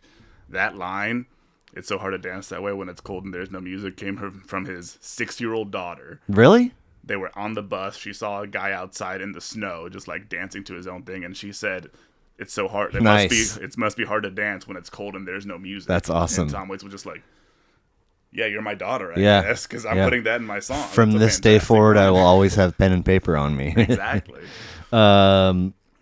Track 4, Get Behind the Mule. Really dig. Behind the Mule. Yeah. House Where Nobody Lives. Lovely. I love this. One thing about this album, it, like some people see it as a bit overlong or like a little all over the place because you go from something like Hold On, which is a super somber, very sweet ballad, Get Behind the Mules, back to like that raucous kind of bluesy, then right back to House Where Nobody Lives, which is another somber, like really somber song, right back to Cold Water right after that. It's almost like whiplash. That's very much intentional. It's like, there's no resting in this album. Like you can't get comfortable with one sound before he's like, hey, remember this other thing I can do really well? Let's go back to that. We talked about Cold Water. It won a Grammy for Best Contemporary Folk Album. Weird. Which is, this is probably the folkiest he's ever gotten since his first album. I still wouldn't call it a folk album. I know, right? What's he building in there? It's just a creepy little spoken word So piece. creepy. So creepy. Like all these like jittering electronics in the background. I love the very last line is, what's he doing in there? We have a right to know. It's like, no, you don't. He's just doing his own thing. Yeah. You're just a paranoid neighbor. Stephen Thomas Erlewine from AllMusic. The ragged cacophony of Bone Machine combined with the songwriterly aspects of Rain Dogs plus beatnik qualities of Swordfishtrombones. Yeah, this really is like a. It's almost like if this had been his last album, I know. it would have been the perfect note to go out on. Glad it wasn't though. What's he building? Great closers, especially Picture in a Frame. Had a chiropractic adjustment today, and the office manager gal is her ex is a big Bukowski Tom Waits, and so she's like, "Oh, my daughter sang Picture in a Frame at a school program as like a solo." I was like, "Seriously? Man, wow, that's awesome. It's a deep cut." Come On Up to the House. One of his best closers, I think. One of his best. I love that song so much. Yeah. It's sort of like, it's very uplifting. It's almost like a gospel song, and it's like it's got like this, this warm. And you see somebody, you gotta come by the house, man. Yeah. But it also carries a little Cats in the Cradle. If I could find that, the kid, and then the kid's grown. It's like there's no more time. Yeah, it's Come On Up to the House. It's like a thing, and then all of a sudden, 20 years has gone by. You're still asking for him to come up. Yeah. Yep. The first time I heard it, it almost moved me to tears, and I didn't. This is the only song in all 17 records that I went back and listened to again on its own twice. So good. So yeah. And like that whole second half of the album, like Come On Up to the House seems very out of place because you have like Picture in a Frame and Georgia Lee are both pretty like somber but still kind of dark songs, like a little sad. Yeah. Come On Up to the House is very much like a triumphant. And the rest of that back half of the album, you got Black Market Baby and Eyeball Kid, which are like two of his weirdest songs. Yeah. Two of my favorite Tom Waits songs, but two of his weirdest songs. Eyeball Kid specifically, I think that's the one where he says, it starts off 7th of December, 1949. They got what they've been wishing for all the time. Like that's his birthday. Like he's just inserting himself into the narrative a bit. But then the rest of the song is about literally a kid who's just an eyeball. Like there's a kid was born, blue eye. And then he says, like, the song's from the perspective of a manager who found him, like, in some Saigon jail and is trying to take him to Carnegie Hall. What? And he says, where is it? He grew up in a trailer by the time he was 9, rolled off to join the circus, telling fortunes on the side. The people would point, the people would stare. I'll always be here to protect you and to cut down on the glare. I know you can't speak. I know you can't sign, so just cry right here on the dotted line. Wow. I love That's awesome. Stuff like that. So remind me, what was your introduction to him? Rain Dogs. The first full album was Rain Dogs. But I'd heard like The Piano Has Been Drinking. Yeah. Step Right Yeah. Up and songs like that. And who was it that turned you on to him? I think it was just like Spotify. Okay, Like, hey, okay. Have you heard of Tom Waits? And I was like, no, I have not. Don't mind Okay, if I do. so Rain Dogs, and then from there you go where? I think so. Rain Dogs, I think from there, then I went kind of backwards in his Okay. discography. I listened to Swordfishtrombones next. And then I think Wow. Small Change was the very next album. I was like, this is different. This is very different. Yeah. I think that's the point where I was like, okay, maybe I should go through a bit chronologically and make sure like I get the full picture. It wasn't fully chronological. I still kind of like picked and chose. Yeah. But by the time I got to Mule Variations, I think I stuck on that. Like I didn't move on from Mule Variations for a while. Nice. I was like, this is perfection. I don't need to listen to anything else. So Chocolate Jesus, I'm looking at hilarious song. So at what point did you arrive at this Holy Trinity, do you think? It was pretty recent. I mean, I'd say I became like a full. I think I got a full picture of Tom Waits around like 6 or 7 years ago. Okay. Like, towards the end of my college career. Okay. And then the past several years I've just been like listening to all Man, his albums pretty much. right. Those are just the three I gravitate towards the Yeah. most. Like Yeah, Small Change is like perfect early era album. Brain Dogs is a perfect late era album. And then Mule Variations just like covers it all. Yeah. It's just a catch-all career retrospective pretty much. Well, what did Homeboy have to say about it? Mule Variations. After a 6-year break, he returned with an older, more sorrowful sound. This was always one of my favorite Tom Waits albums, and guess what? I'm right. After the excessive harshness of The Black Rider, this album combines the sinister, like Big in Japan, with a sweetness, like Picture in a Frame, that hasn't been seen since from Tom Waits. And yeah, his favorite song is "Come On Up to the House." Nice. It's a perfect closer, I think. After the whole journey you've been through on that album, it's perfect. So Alice, and again, if I'm skipping anything, holler. But This was pretty much so. Alice and Blood Money both came out like simultaneously. Yeah. And they were both written as studio versions of stage works that he'd been working on. Right. Alice had actually been recorded like a decade prior, and then Blood Money was more recent at that time. But of the two, I think I prefer Alice a bit more. It's a bit written for a play directed by Robert Wilson. based on the life of Lewis Carroll, who had an interesting life, if you aren't familiar. Is that Alice in Wonderland? Yeah. Yeah, so Alice, the inspiration for Alice is he was an old man that became creepily obsessed with a young girl that was his next door neighbor. Oh, wow. And he would just like fantasize about all these adventures and stuff. And that's where this is actually Lewis Carroll? Yeah. Oh. Yeah, this is like his story. Okay. And so Alice, the album, the Tom Waits album, which was originally a screenplay, which never, I don't know if it ever actually came to production or if it had like a really limited run or what, but it's almost like giving Lewis Carroll's like perspective or like his mindset going for real? That kind of stuff. Okay. There's a song later on the album, I'm Still Here, which is almost from the perspective of the little girl who was the original like real life Alice, saying like, what's left of me after you've turned me into this character that people all know about, but no one knows like the true story of you being a creepy pervert and watching me. And it's her saying like, I'm still here. Nice. Like I still am my own person. Huh. Yeah. So the only note I have on this record, and I'm still, I still haven't really processed this all the way, but track 6, Poor Edward, is nice, but it's also apparently written about a dude who was born with a face, on the back of his head. Yep. And the face would whisper evil not things nice to him at night. It could whisper, laugh, or cry. Dude begged doctors to remove it as it whispered bad things to him at night. Apparently, I guess he was an heir to some land or whatever, but kept himself, like, wouldn't even let secluded, family. He asked them to remove it, and they're like, if we remove it, you'll die. Right. Like, and then he ended up killing himself. Oh, yeah, he hung himself. Okay. So that song is immediately followed by Tabletop Joe.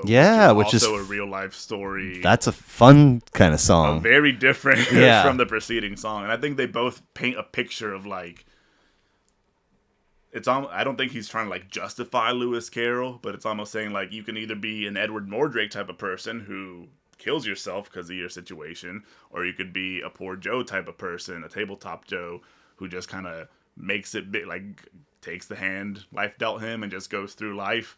And then it's like, what kind of story are you painting here? Like, there's a lot to interpret here.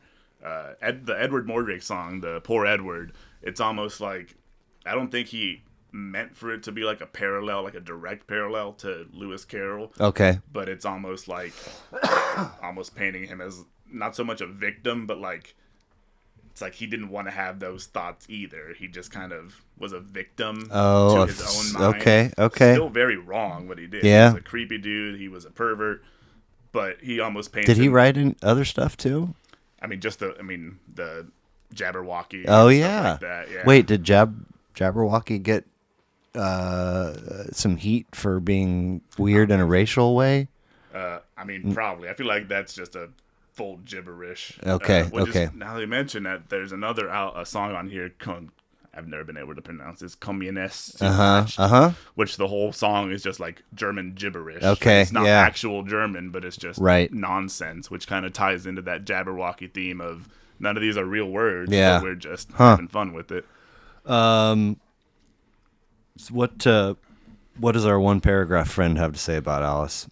See, where's Alice? Tom Waits released 2 albums, Alice and Blood Money, on the exact same day. Like several of Waits' albums, both are comprised primarily of songs from written plays.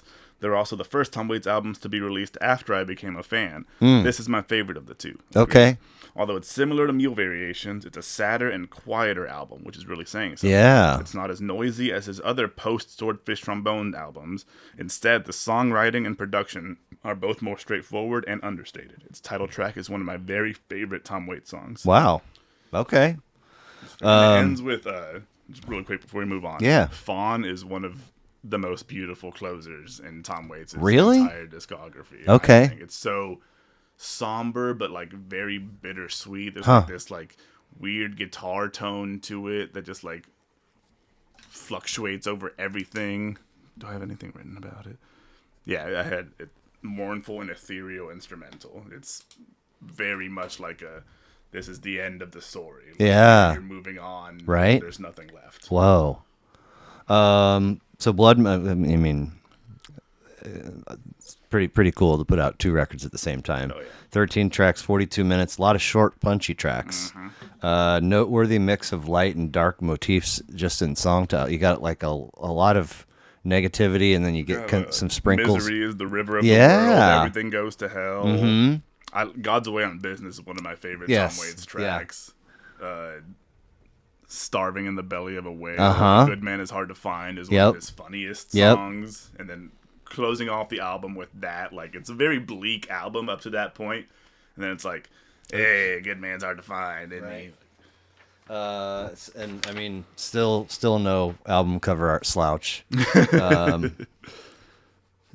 Let's see here. There's a mixture, I feel like, on this one of you get some singing weights, some moaning weights, and some gravelly weights, vocals wise. And this is much more like in line with Bone Machine. Yeah. Alice was more in line with Mule Variations. Okay, yeah. It's interesting because Alice was written around the time Bone Machine came out. Funny.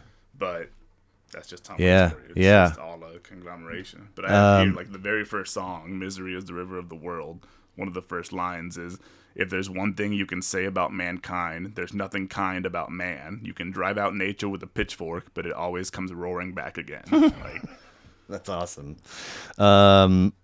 This album left me, I think, with an awareness of how remarkable the production level has been. It's consistent yet unique across his discography with intentional tones and direct vibes.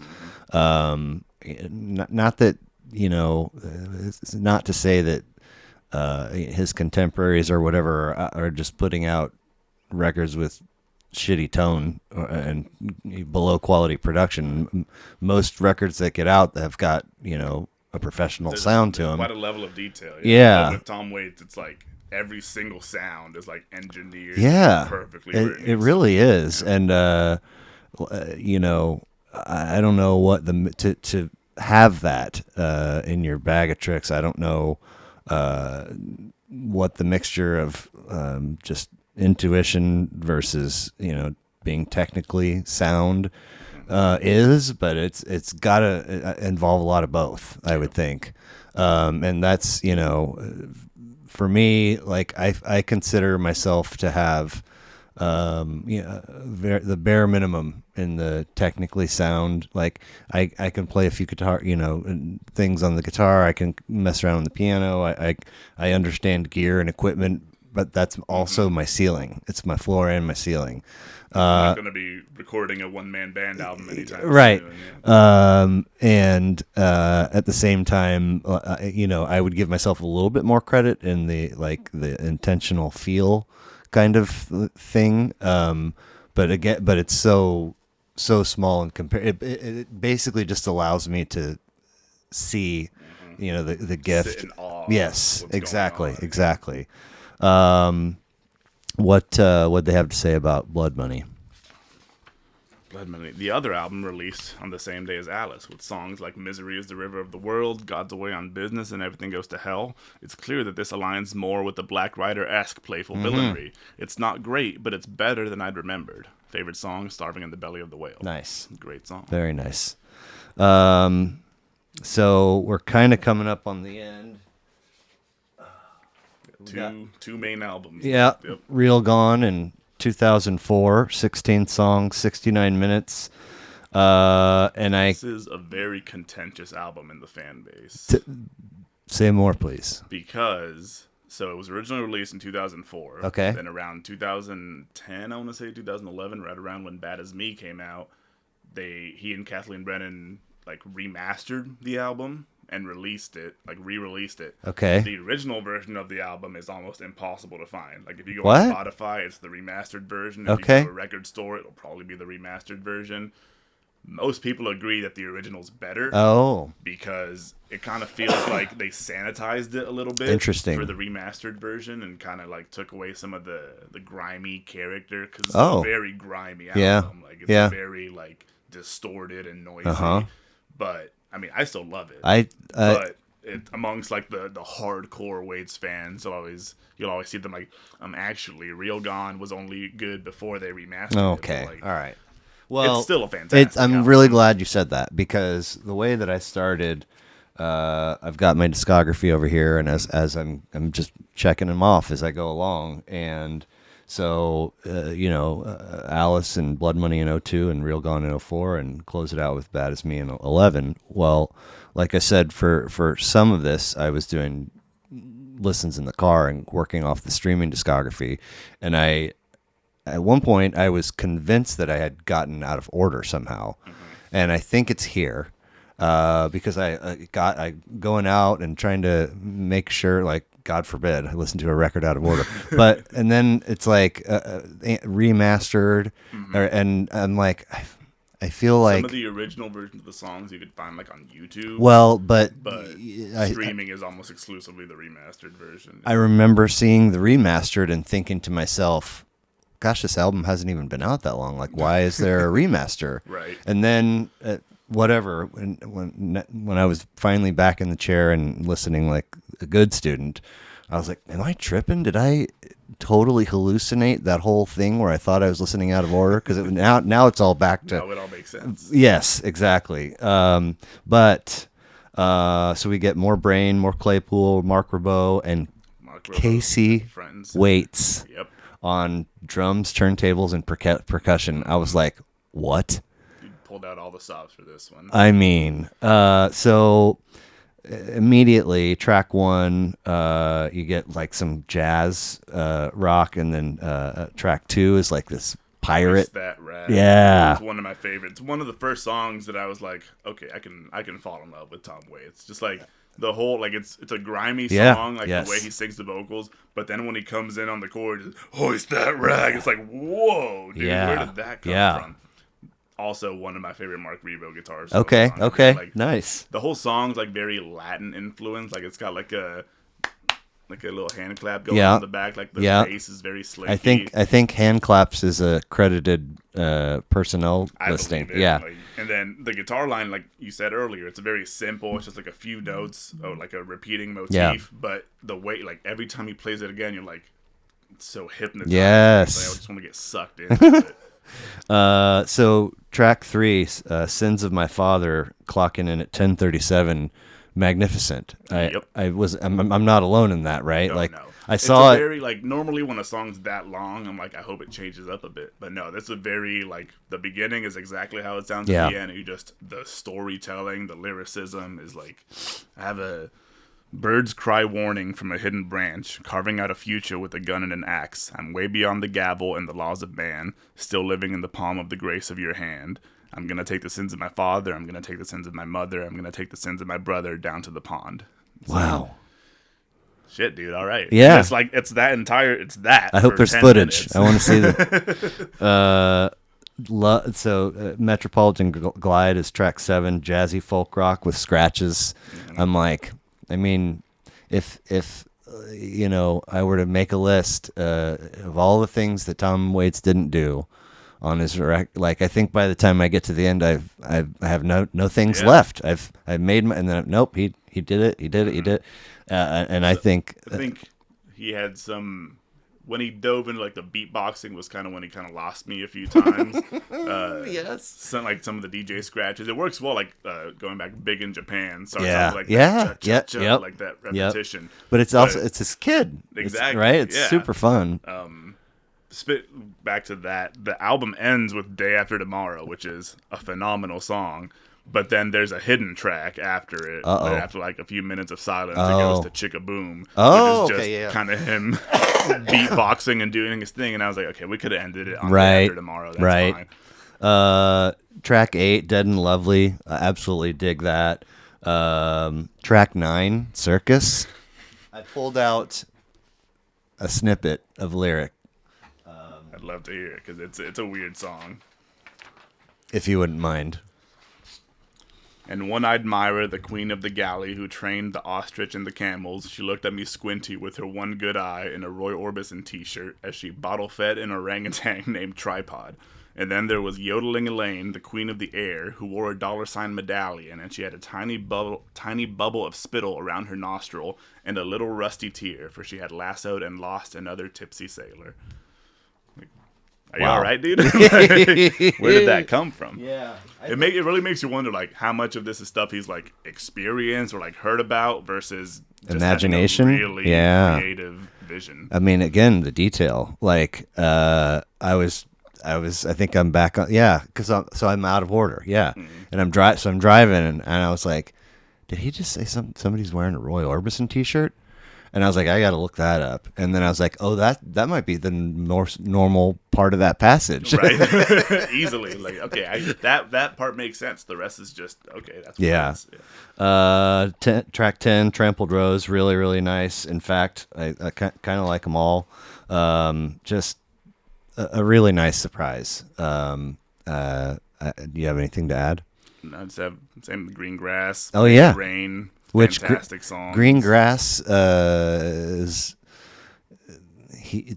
not too terribly long before that. He had a track with Green Grass in the title, but it completely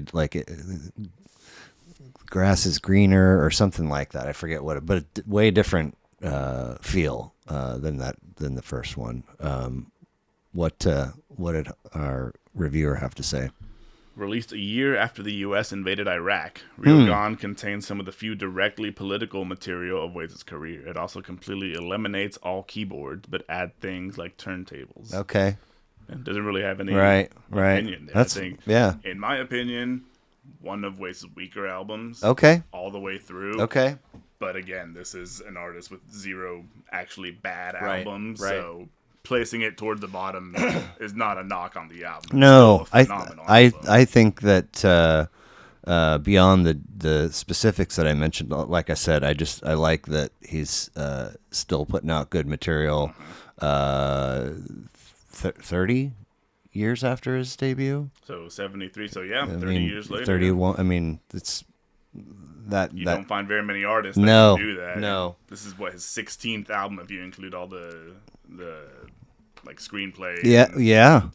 Stuff. So still going strong. So I kind of think that I don't know if this is the glass half empty part of me, but I thought that since I enjoyed this one conceptually and with some specific that Bad As Me might be a stinker, and I was not right. It is a great album, and it'll probably end up as his last album. I don't see him putting out anything else. Honestly, It's been 12 years. He's getting up there. He seems to be fine. Just Yeah. occasional movie role and just chilling with Kathleen. But if this is the one to go out on, Yeah. I think it's a really good. Like it's a concise, very just easy rolling, like compact album. Yeah.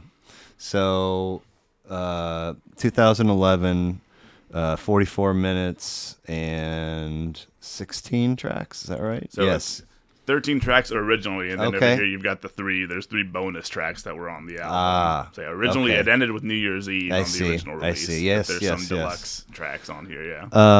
So a lot to sort of gloss over with this one, but lots to like too, especially near record's end, although I like the beginning too.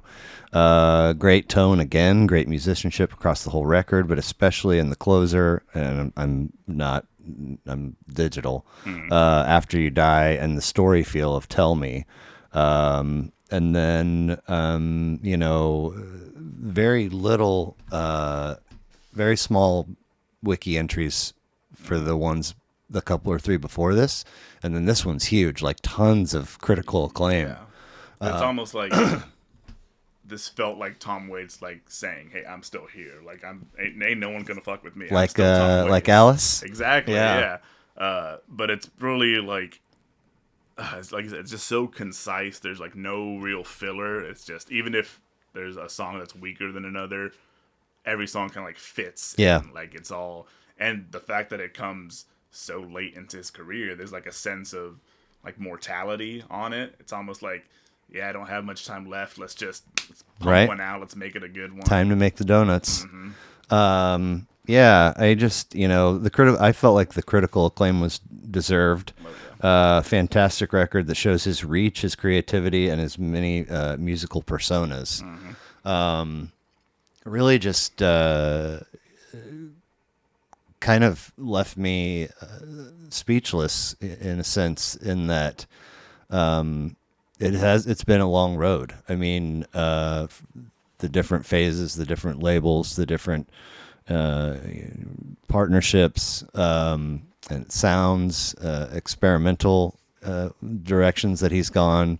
And, while part of me was like, he could probably still put out one more or whatever, like, if this is the final, it's a good one. It's a good one to end on. It's like talking at the same time. I think I have a little. Oh, maybe I don't. I just have so many good songs. Raised Right Men. So that one in particular, I always kind of found it as a parallel to Red Right Hand by Nick Cave. Similar sounding titles. I know the name Nick Cave. You're not familiar with Nick Cave? And the Bad Tom Seeds? Waits, yep. Nick Okay, Cave and the okay, Bad Seeds, okay. Yeah, you should definitely check that out if you're a fan of Tom Waits. Different sound, but kind of that same spirit of just like murky backwoods type of creepiness going on. Red Right Hand is probably his most famous song. Okay, and you think there's some intentional So similarity? like Red Right Hand and Raised Right Man just like sounds very yeah. And then like musically, Red Right Hand is known for like it's very like I don't want to say Delta blues, like a backwoods Louisiana like chugging percussion. Sure. And then there's like this like loud boom that comes after each chorus. Huh. And on this, there's like this like organ stab that comes occasionally. It just fits. It feels like a thematic mirror almost. Interesting. To Red Right Hand. Get Lost is Yeah. like a stomping. Yep. Like, let's get lost. Let's get out of here. Yeah. Let's have some good time. It's gone are the days of In the Neighborhood. Oh yeah. Now we're burning the neighborhood down. Yeah. The title track, Bad As Me. I have a lyric from that one. His vocal performance on that track, I said here, he's channeling Screaming Jay Hawkins. Nice. He's really like pulling in just like the really theatrical. He says, "You're the head on the spear, you're the nail on the cross, you're the fly in my beer, you're the key that got lost, you're the letter from Jesus on the bathroom wall, you're Mother Superior and only a bra, you're the same kind of bad as me." Wow. I just Oh love my God, that is so great. It's so good. And then the very last, Hell Broke Loose. Yeah, is probably his... Luce. Yeah. Yeah. So, yeah, in the context of the story, Luce is a person, the title guy. But it's probably his most overtly political song. Just so anti-war. And so he said, I have a little snippet from that, too. He says, I had a good home, but I left, right, left. That big fucking bomb made me deaf. A Humvee mechanic put his Kevlar on wrong. I guarantee you'll meet up with a suicide bomb. And then later on he says, how is it that the only ones responsible for making this mess got their sorry asses stapled to a goddamn desk? Huh. Which that line I mentioned here evokes War Pigs by Sabbath and BYOB by System of a Down. With that same kind of, why don't presidents fight the war? Why do they always send the poor? Like... Right. Get off your ass and do something instead of sending poor people out to their deaths. Well, it used to be that you would lead people to victory in a hard-fought battle, and because of that, we would make you president. Yeah. And now it's you get president for stepping over the corpses of all these people you sent off to die. Who can raise the most money? Exactly. You know, sadly. But and then I also mentioned right here, so Satisfied is a very beautiful, like it's a hard rocking song, but it's almost like I'm looking forward to the end. Like I've accepted my mortality. I said, roll my vertebrae out like dice. Let my skull be a home for the mice. Let me bleach like the bones on a beach. I'll be hard like a pit from a peach. And then later on he goes on to say like, when I'm staying, I'll be satisfied. When I'm dying, I'll be satisfied. And it's funny because at the very end, he says, now Mr. Jagger and Mr. Richards, I will scratch where I've been itching. It's like the Rolling Stones connection comes back again with them always saying, I can't get no satisfaction. And him on Satisfied saying, like, maybe try dying sometime. Yeah. And that'll be when you're satisfied. And the very last song before the deluxe edition, the official last song is New Year's Eve. Which, my God, if this is the last official Tom Waits song we get, I was leaving in the morning and with Charles for Las Vegas, and I didn't ever plan to come back. I had only few things, $200, and my records in a brown paper sack. And then it ends with like this interpolation of Auld Lang Syne. Oh yeah. Old acquaintance to be forgotten. It's like, well, is that? Do we get that kind of a couple times in the song? He's singing a verse. A few times. Yeah, and throughout his discography, there's like 2 or 3 songs where he brings up that Auld Lang Syne funny like sentiment, and it's just a very like it's a perfect bow on top of it. Speaking of presidents, is that shirt what I think it is? It sure is. Nice, very nice, very very nice. So I guess we have one last little paragraph to hear about. Yeah. Bad as Me. Tom Waits released his most recent album 2 months before turning 62, and he refuses to mellow out. Bad as Me has as much bite as anything that Waits has made. His shortest album since The Heart of Saturday Night, this is one of his most consistent and filler-free. Listening in this context, Kiss Me is a wonderful throwback to the early jazz troubadour incarnation of Tom Waits. Favorite song, Talking at the Same Time. Nice. Now, he's got a final analysis here, too. Oh, okay. Most essential, Rain Dogs. Nice. Least essential, One for the Heart, which is the soundtrack for the practice. I'd say probably his least essential is probably Foreign Affairs. Okay. That. Overlooked Gem, Bone Machine. Best moment towards the end of I Don't Want to Grow Up, where he says, I don't want to live in a big old tomb on Grant Street, which we skipped over that song, but I love that. It's on Bone Machine. Okay, I don't want to grow up. Like the whole album is very dark. Yeah. And then that song is almost like it's a punk song masquerading as like a distorted folk anthem. Interesting. It's like when I see my parents drinking, I don't want to grow up. Right. I just lay in bed just thinking I don't want to grow up. And it's like very like just stompy, very not thinking about, just having a good time. Yeah. Just a fantastic, fantastic artist. Yeah. Well, thank you, man. This was a lot of fun. It was, like I said, it was a lot of work. It was a daunting task. But I'm really glad I did it. I'm glad that you did it with me. And so I got to ask, do you want to come back for another one? Absolutely. Do you really? I do, yeah. This is a great time. It's my initial thought, and I'm totally open to go in a different direction or any other suggestions. And it doesn't have to be now. We can circle back. But I wondered what the Bowie discography might be like. That's an artist that almost like Tom Waits' huge discography. Great. There's I figured. I haven't listened to every Bowie album. Oh, I've listened to very few. Same. Okay. I started a few years ago. I was like, I'm gonna listen to every Bowie album. I think I made it up to like the Berlin trilogy, and I was like, there's still so much more. Like I've already listened to like 12 albums. And we're just getting started. Okay. And I've listened to Black Star, which was his last album. Okay. Before he passed. Okay. That was phenomenal. But I feel like really? there's a lot I'm missing in between there. Yeah. I mean, I know Ziggy like front to back. Oh, yeah. But very, beyond that, excuse me, beyond that, really just hits. Mm-hmm.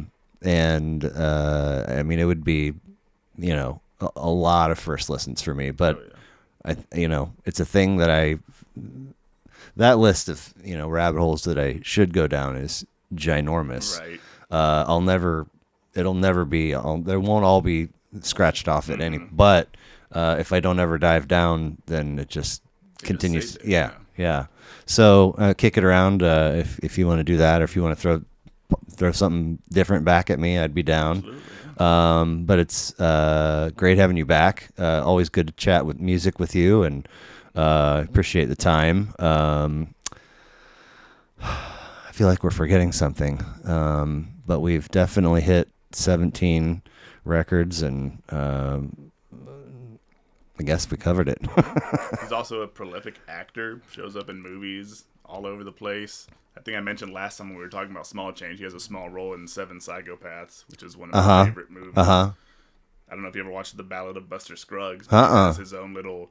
It's a Coen Brothers movie. It's like 6 short vignettes kind of compiled into a movie. No real connection between them. That's cool, though. 6 vignettes. I can dig that. There's one that's just him. Okay. He's the protagonist. He's a gold miner out in the mountains looking for gold, and it's perfection. Wow. Yeah. You like the whole movie, not just his? Yeah, okay. The whole movie is great. All right. That's probably my favorite snippet. Probably I'm biased just because I'm the biggest Tom Waits fan. But.